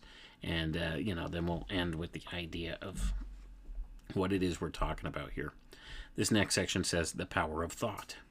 If you fully understood the power of thought force, its laws, its principles, its might, and if you were proficient in directing thought force in harmony with a correct understanding of its laws, then you would be able to dissolve the earth by a single thought and to create another world by another thought. Gonna pause right there, folks. Do I need to add anything to that? Do you understand what the author here is telling you? He says, if you fully understood the power of thought force, and both of those words, thought and force, they have capital letters, okay? Thought force. Its laws, its principles, its might. And if you were proficient in directing thought force in harmony with a correct understanding of its laws, then you would be able to dissolve the earth by a single thought and to create another world by another thought. Do you hear the hubris here, first of all? And second of all, here's the thing. Here's the common sense principle here. We all know that there's not a single one of us that if we were proficient in directing thought force, we would be able to do this, okay? Because, it's just not something that's possible for a finite human being to do, all right? So, because we're not God, see? But this is the hubris and also the disingenuous nature of what they teach here, because he says here, if you were proficient in directing thought force in harmony with a correct understanding of its laws, see, then you would be able to do this. But he's implying here, but because here's the thing, we all know we can't do that, right? So he's implying that you can't possibly be proficient in directing your thought force in harmony with a correct understanding of its laws. So therefore he's implying you don't have an understanding of the laws of nature or the laws of how this works or the laws of thought force, and you're not proficient with it. But he's implying that he is. Well, if that's the case, Mr. Clymer, why are you dead right now? Like, seriously. And why have you not created your own world and dissolved this one away? See, see that's the other thing. I won't digress on that thought for too long here. But let's continue with what he has to say. This is not to say, however, that expenditure of thought force in channels of demonstration and display is under any circumstances to be encouraged. Really? Then why are you talking about it? Come on, man. Anyway, this is merely a statement of fact concerning the possibilities of thought force in the hands of one who is in reality an adept in its use. Nevertheless, it is to be emphasized that the true adept is guided and guarded against the possibility of making harmful use of thought force. Under all conditions, we will use the power only for good and worthy purposes. An adept is one who has full, complete, and remarkable use of thought force. Yet there is no room for discouragement in the belief that you cannot become an adept. Even a limited knowledge of the laws of thought, together with the power of thought control, which is gained through soul development, will enable you to gratify every worthy ambition. This magic of mind has been proved time and again to be most powerful for directing things in the way man wishes them to be. It has been said that the mind is all, but this statement is not true. Mind simply acts as a builder, and unless man builds soul, all dies with the body, and the opportunity for an externally existing soul is lost for that particular lifetime. Gonna pause there, folks. Did you catch all that? It has been said that mind is all. Okay? And, that's a basic tenet of Hermetic thought, isn't it? The Hermetic principle of mentalism. Mind is all. But he's saying here, mind simply acts as a builder. He said, that's not true. Mind simply acts as a builder. And unless man builds soul, all dies with the body. And the opportunity for an eternally existing soul is lost for that particular lifetime. So, you hear that? So, once again, it falls back on this idea. They believe that man's not capable of building his soul unless he's an initiate of one of these secret orders and is taught how to use this quote-unquote soul science and this thought force to direct his will. That's an important word too, will, okay? And we'll get to that some other time, I'm sure. That touches upon some ideas of Thelema, that religion or pseudo-religion invented by Aleister Crowley, or alleged to be, invented by him, and the many secret orders that have been brought forward today. But anyway, so that being the case, let's continue reading here. We're going to finish up just a couple more sections here and call it a night, just so you have a better understanding of who and what the Illuminati is, what they teach, what they believe, okay? Thought being thus powerful, how much more powerful must be the soul that has been builded by a mind that understands the laws, principles, and powers of thought. Thinking creative thoughts, forming habits of constructive and wholesome thought, awakening the soul from its long sleep of latency, is the true method for obtaining power. And if this is accomplished in the right way, such a soul, built in such a way, is eternal. And I'm going to pause there, folks. You see how he throws his caveats in there once again.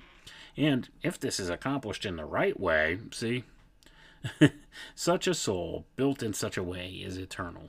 But otherwise, he's saying, once you're gone, you're gone, man, from this physical place.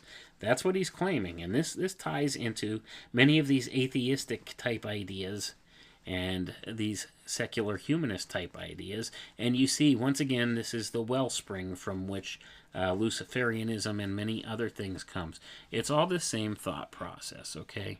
That unless you're an initiated adept in one of these mystery schools, or their particular high order of this mystery school, you don't even have a soul. And if you don't have a soul, when you die, that's it. And that's why they view you as being little more than an animal, okay? That's why they call us cattle and treat us like cattle, because they don't think we have a soul, because we don't practice their quote-unquote soul science. See, we're not taught, within the auspices of their secret societies. So that being the case, you don't even have a soul. You don't matter. You don't count to them. See, so that's why they get away with doing things like mass genocide on a grand scale through use of an alleged medical treatment. This kind of stuff goes on. This is exactly why. Because they don't see any kind of karmic consequence to it, because, well, you don't have a soul in their view. And, there's no immortality there. And these are the same people that believe the same thing of these elementals, see? And we've covered that before, too. The idea of the elementals. Well, they don't have an immortal soul, see? So that's why these, adepts in these secret societies and stuff, why they have to marry these beings and have sexual relations with these beings to help them to achieve this immortal soul, give them this gift of immortality. Otherwise, they have the same problem that those of us that don't belong to this secret society group have, don't we? See, it's the same kind of idea. They've taken a lot of these ideas and they've twisted and perverted them in many ways. So, with that being said, let's continue on with the reading here. And we'll finish this part here and then we'll call it a night, I think, and just give some concluding thoughts. It says, all rests with you. Your body, your environments, your finances, your opportunity are all of your own making. In order to make them according to your truest desires and loftiest ambitions, it is necessary to know the great laws. The Master Jesus taught that he who had awakened and developed the soul should have all needful things. Soul science philosophy tells how to develop, to awaken, to find the soul. Being potentially a son of the living God, these things are yours by divine right. If you do not understand them, whose fault is it? You cannot blame your fellow man. You cannot blame your Creator. Then who is to blame? Man was born potentially a creator after the likeness of God, the creator of all things. Jesus taught that the things he did we could do also. Even more, he told us plainly that greater things we should do.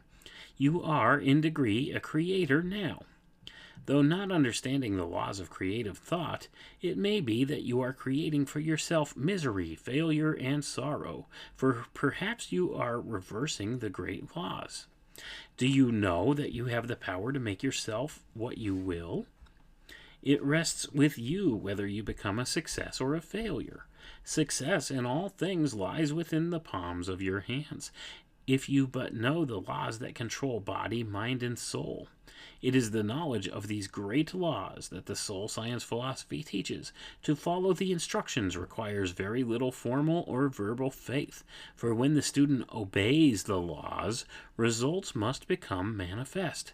There can be no failure if one gives persistent, honest, faithful, conscientious attention to the task of soul development.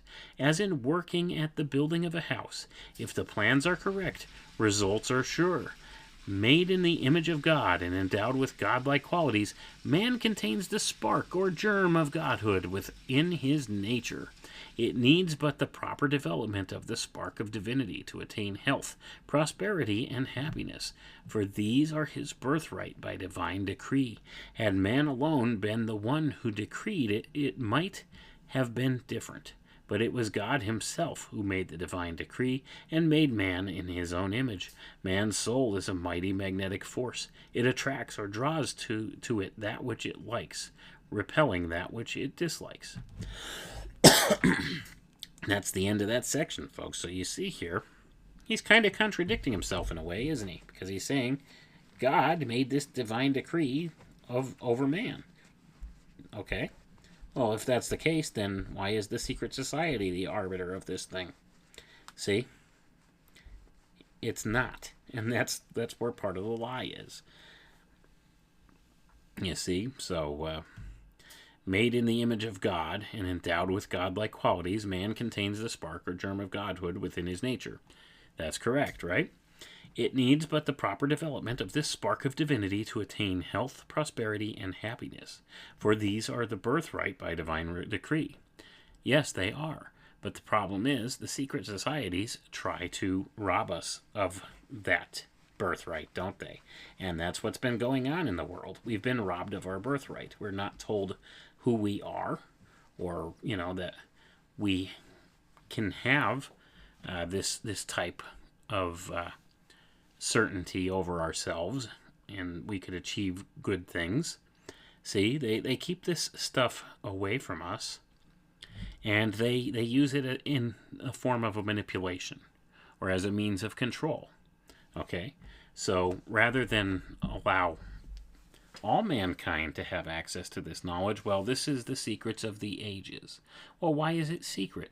If we've all been created in the image of God, and we all have these divine rights. Okay, if this is our divine birthright, why have secrets? Why have secret societies? Why keep these teachings from us? But yet they do, don't they? Well, why is that? Because it gives them a form of control. It gives them power over others. So you could see what the intention is here. Anyway, and enough with that. Let's give you another overview here at the end, and this is a little further down in the same book. We're going to read here and give you a better idea of where to leave off, how this all relates, and how this is all about the Illuminati, and, what this group is, and give you a better description of what the Illuminati is and what it is that they believe. Even though I think we've gone over some of the basic tenets here, we've given you a little bit of the history, and we've given you some of the things that they teach and believe. But here, in their own words, let's read again here. The Temple of Illumination. The Temple of Illumination is the great outer body of the Temple of the Illuminati.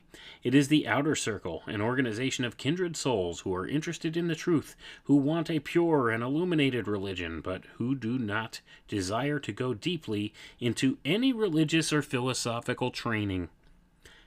Do you hear that? I'm going to pause right there for a second, folks.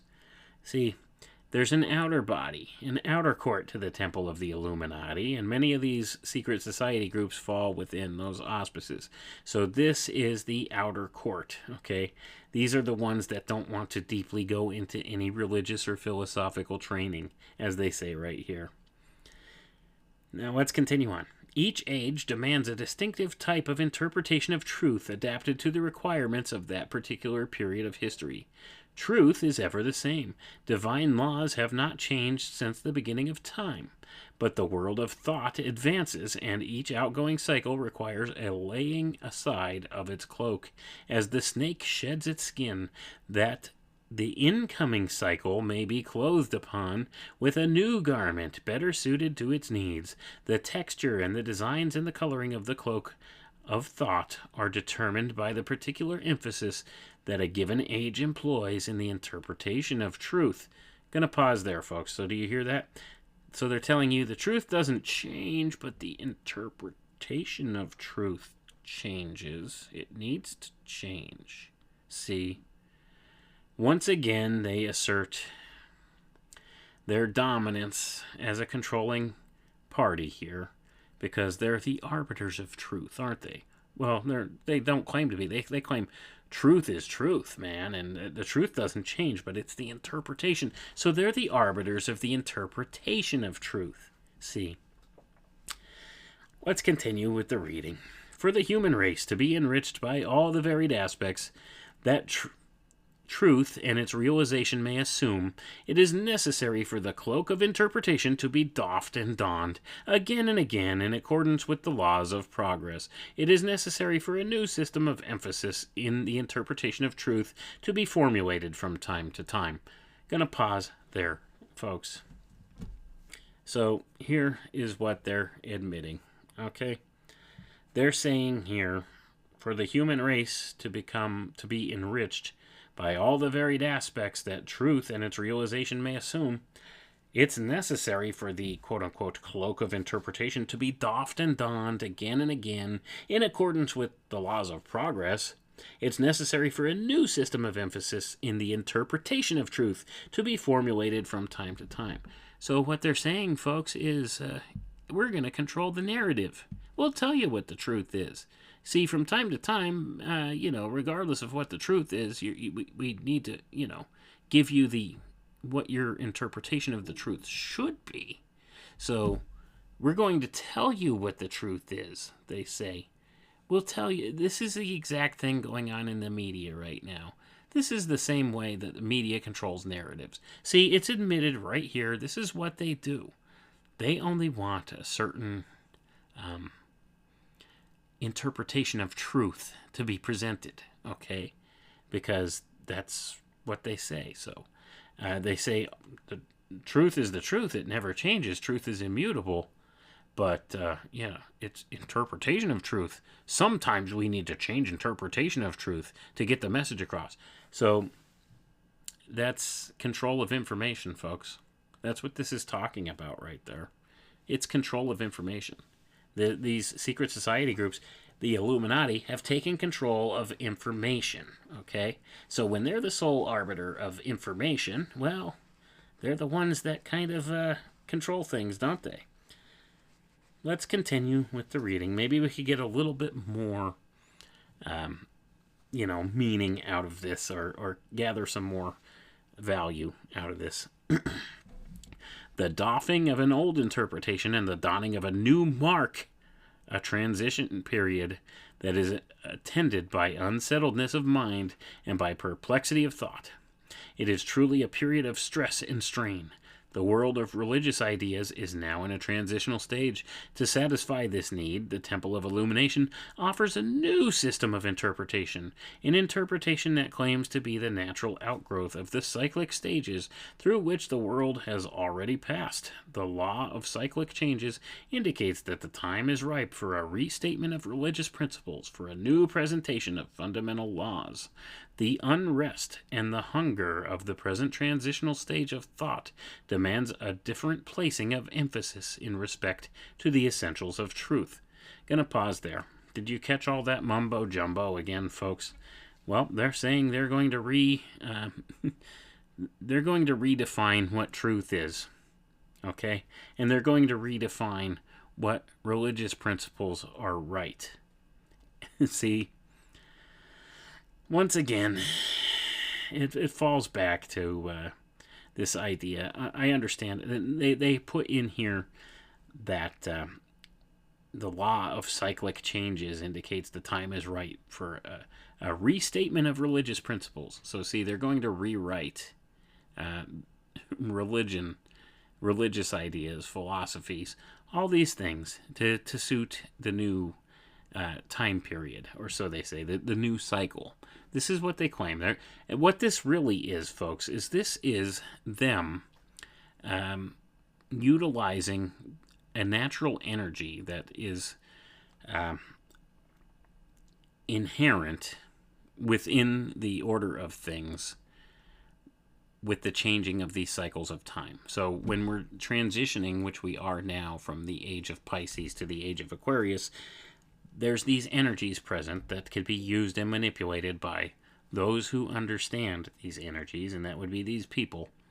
So this is what they're doing. They're saying, they're taking advantage of that idea, and in so doing, they're trying to redefine what's right and what's wrong, and redefine religious ideals, and redefine philosophic ideas.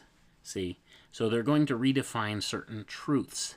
They're going to change around the meanings of things because they're taking advantage of this energy, this natural energy inherent in the cycles of time to do so. It's not to say that they should be doing this. In all actuality, I don't think they should be doing this. See, it's not something that should be messed with. Just understanding the cyclical nature of things, they've utilized these ideas to try to put forward a new system that they want. See, I don't know if I'm describing this accurately or enough for people to understand, or articulately enough, I should say. What they're doing is they're using their knowledge of this cyclical nature of things, and the fact that during these cycle changes like this, there's inherent natural energies that flow. And they understand that they could leverage things certain ways with this through the application of, not only their own redefining of social norms, but through mass media to do so. So that's kind of what they're trying to accomplish here. And they claim they're in the right in doing this right here. Okay, that from time to time it becomes essential to do this. If you listen to what they were just saying, that's what they're taking control. They're trying to change the nature of our reality by claiming the high ground here. Okay, they're the ones that claim they're morally superior. They understand because they have this secret knowledge handed down through the ages. The secrets of the ages. They're the ones that are masters of this soul science, okay? And they're the ones that want to shape the future because they see themselves as being the only ones to be the beneficiaries of this future, okay? That being the case, let's continue with the reading here. We'll just read a little bit more and call it a night. I know I said that already, but a lot of this stuff gets really deep at times, and you really have to unpack it. The religious thought of the past few centuries has been largely characterized by faith and belief. In respect to the teachings of Jesus, the Christ of the first century, the race conception of truth has been passing through the period of childhood and early youth. Childhood is marked particularly by faith. The child has faith in his father. The child believes in his father's works and in his principles. When young manhood is attained, he is no longer satisfied with mere belief. He must demonstrate his faith by executing ideals.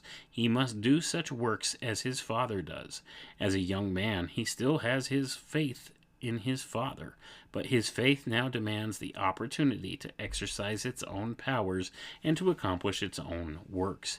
Religious teachings in the past has largely occupied in the effort to convince mankind of the messiahship of Jesus, and to establish the claims of the Christ. But mere belief does not long satisfy.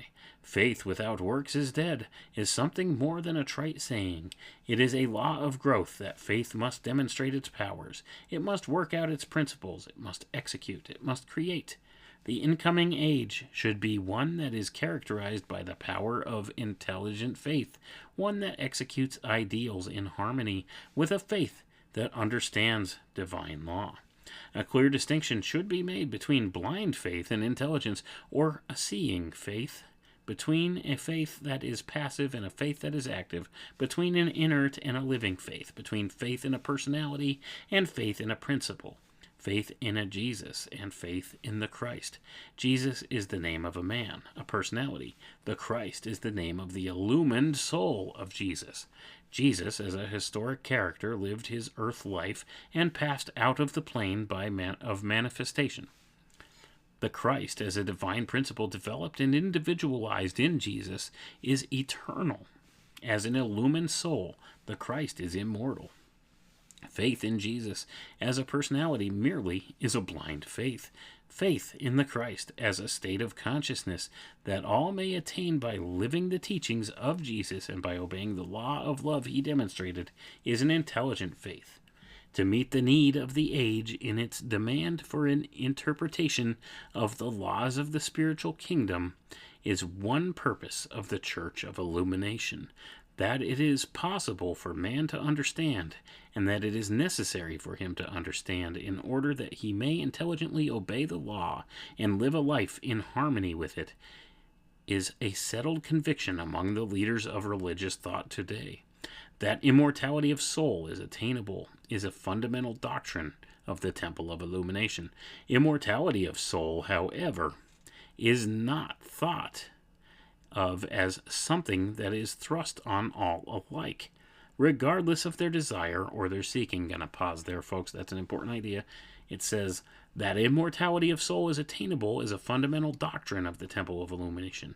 Immortality of soul, however, is not thought of as something that is thrust on all alike, regardless of their desire or their seeking.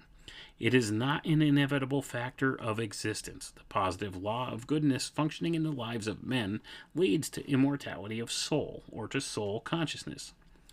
In each life is a spark, or germ of the divine nature. The divine spark is the potential Christ, or the potential individual soul of that life. This may be nurtured and fed until it becomes the light that lighteth all the world, a man's consciousness. When man becomes conscious of this light within his own being, when he recognizes and obeys its still small voice, he has reached the state called illumination of soul, or immortality. Or to express the same thought differently, he has reached the plane of soul consciousness.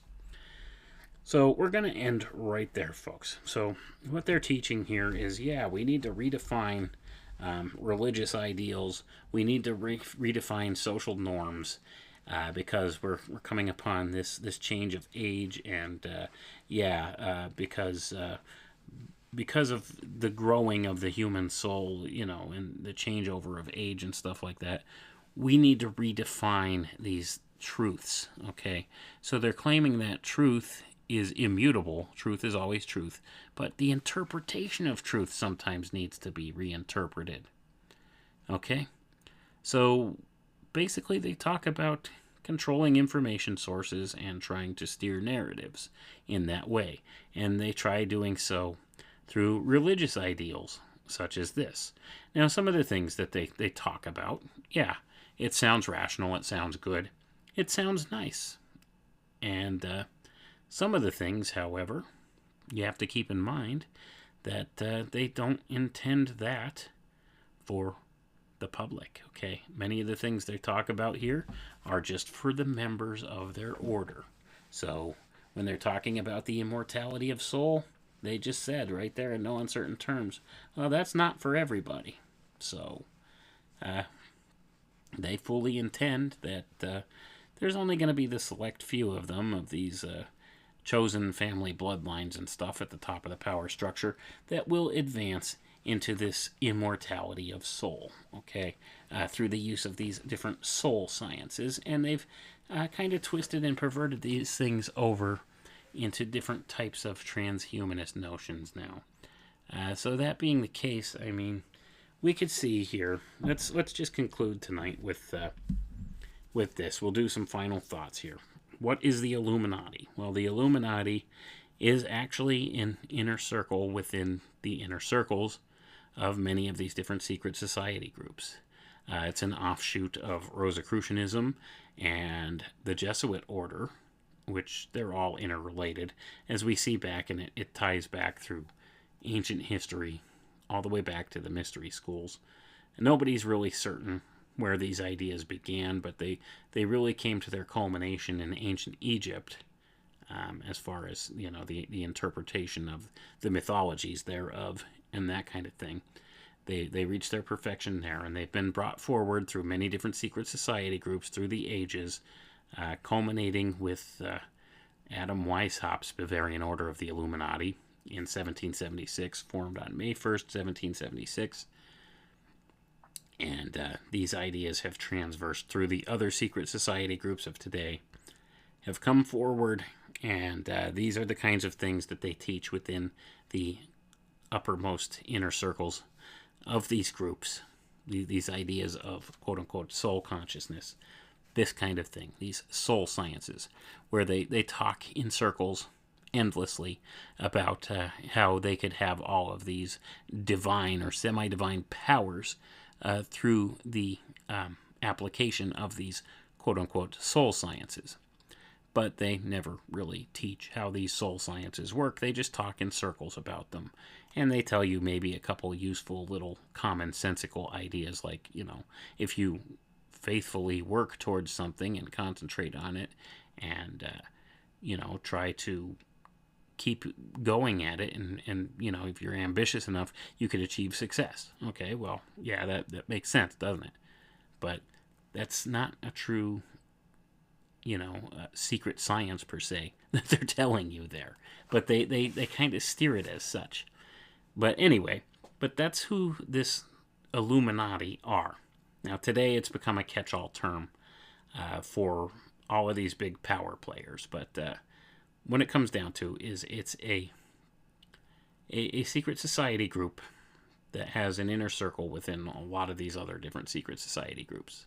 There's a core unit within there that are the ones that kind of dangle the carrot before the lower order members underneath them, to try to, keep the reins of power solid and to keep these organizations moving in the direction they want. See, so they make these kind of claims and promises, and always make people feel within these secret societies, mind you, the ones that are actually seeking earnestly within these secret societies towards some of this more advanced type spiritual knowledge and stuff like that, they keep them feeling like inferior, like they're failures, they're not good enough, and they do this as a manipulation to control them.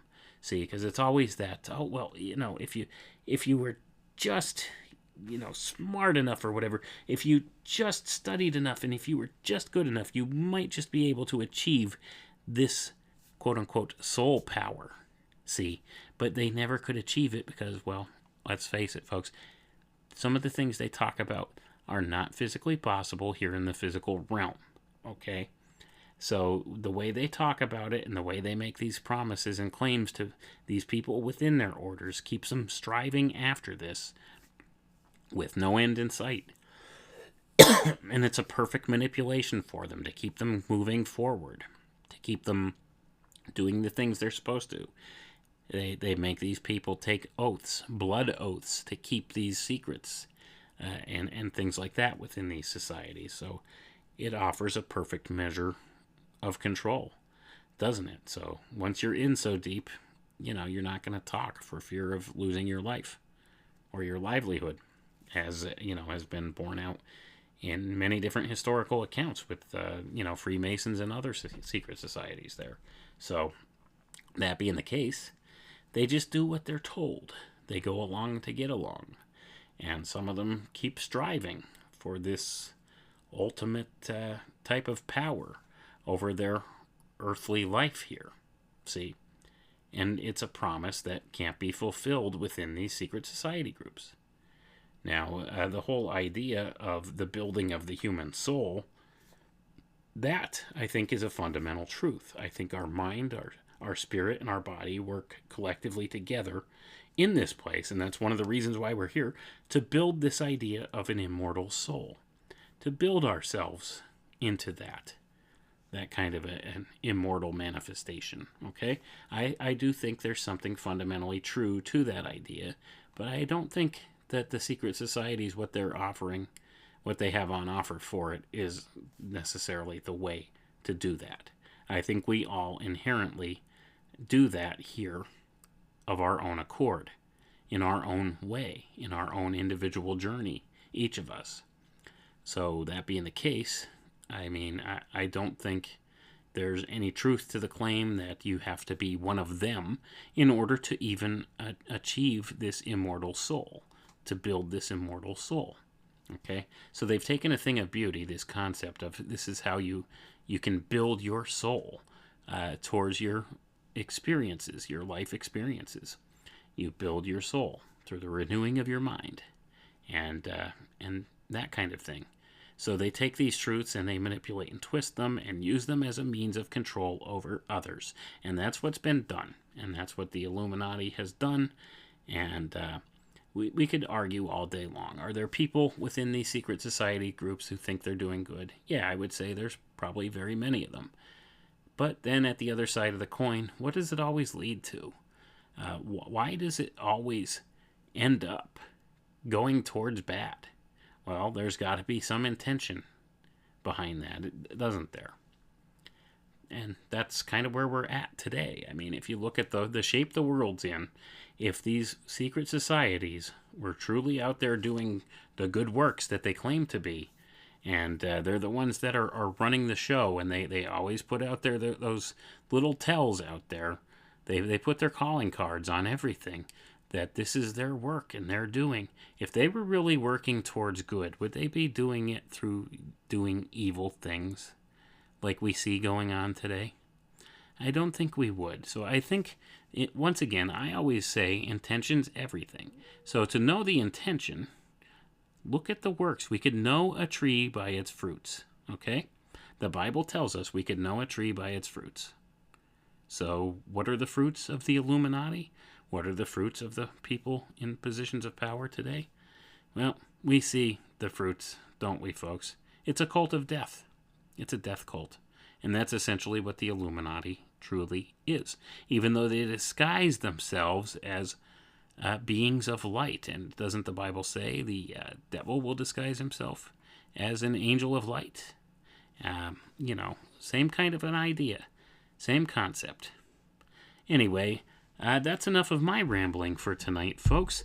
I hope you enjoyed this topic and maybe learned a little bit something more about the Illuminati, what they are, what they were, what they are today, and how, it's truly, even within the circles of the secret societies, acknowledged as a real thing, even though it's become a kind of mythology of its own today, and that kind of gives it a little bit more mystique and more power, because that ties into the whole Twilight language, revelation of the method type of thing that it does do. So just the mere mention of the word Illuminati gets people turning their head and raising their eyebrows and maybe outright dismissing things when they hear that term, and that's been done on purpose as another way to obfuscate what's really going on and who it is that controls things in this world.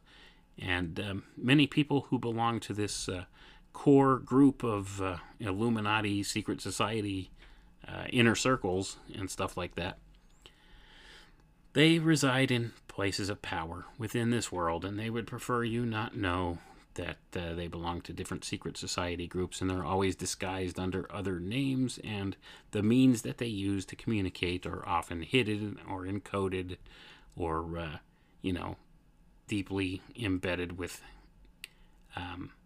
different types of esoteric ideas that only members would understand if they had the cipher to decode it. So, and we see that going back to the story of Weishaupt and his Bavarian Illuminati group.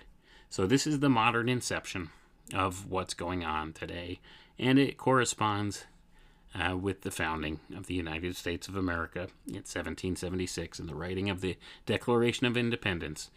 All that happened in the same year, all within a couple months of each other. The founding of the Bavarian Illuminati, May 1st, 1776. The signing of the Declaration of Independence, July 4th, 1776. And I assure you there's correspondences there, but we won't get into those tonight.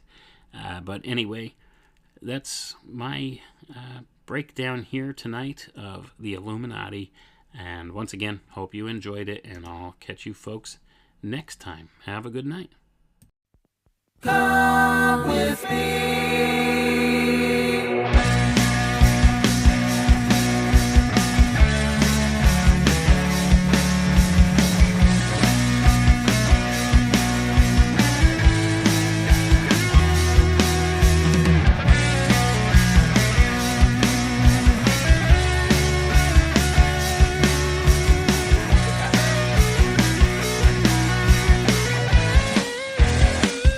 Got something to say, might show about to wait.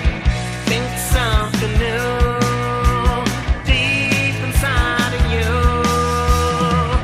Something on your mind, something you want to find. Another path, another light, a peace in your sight.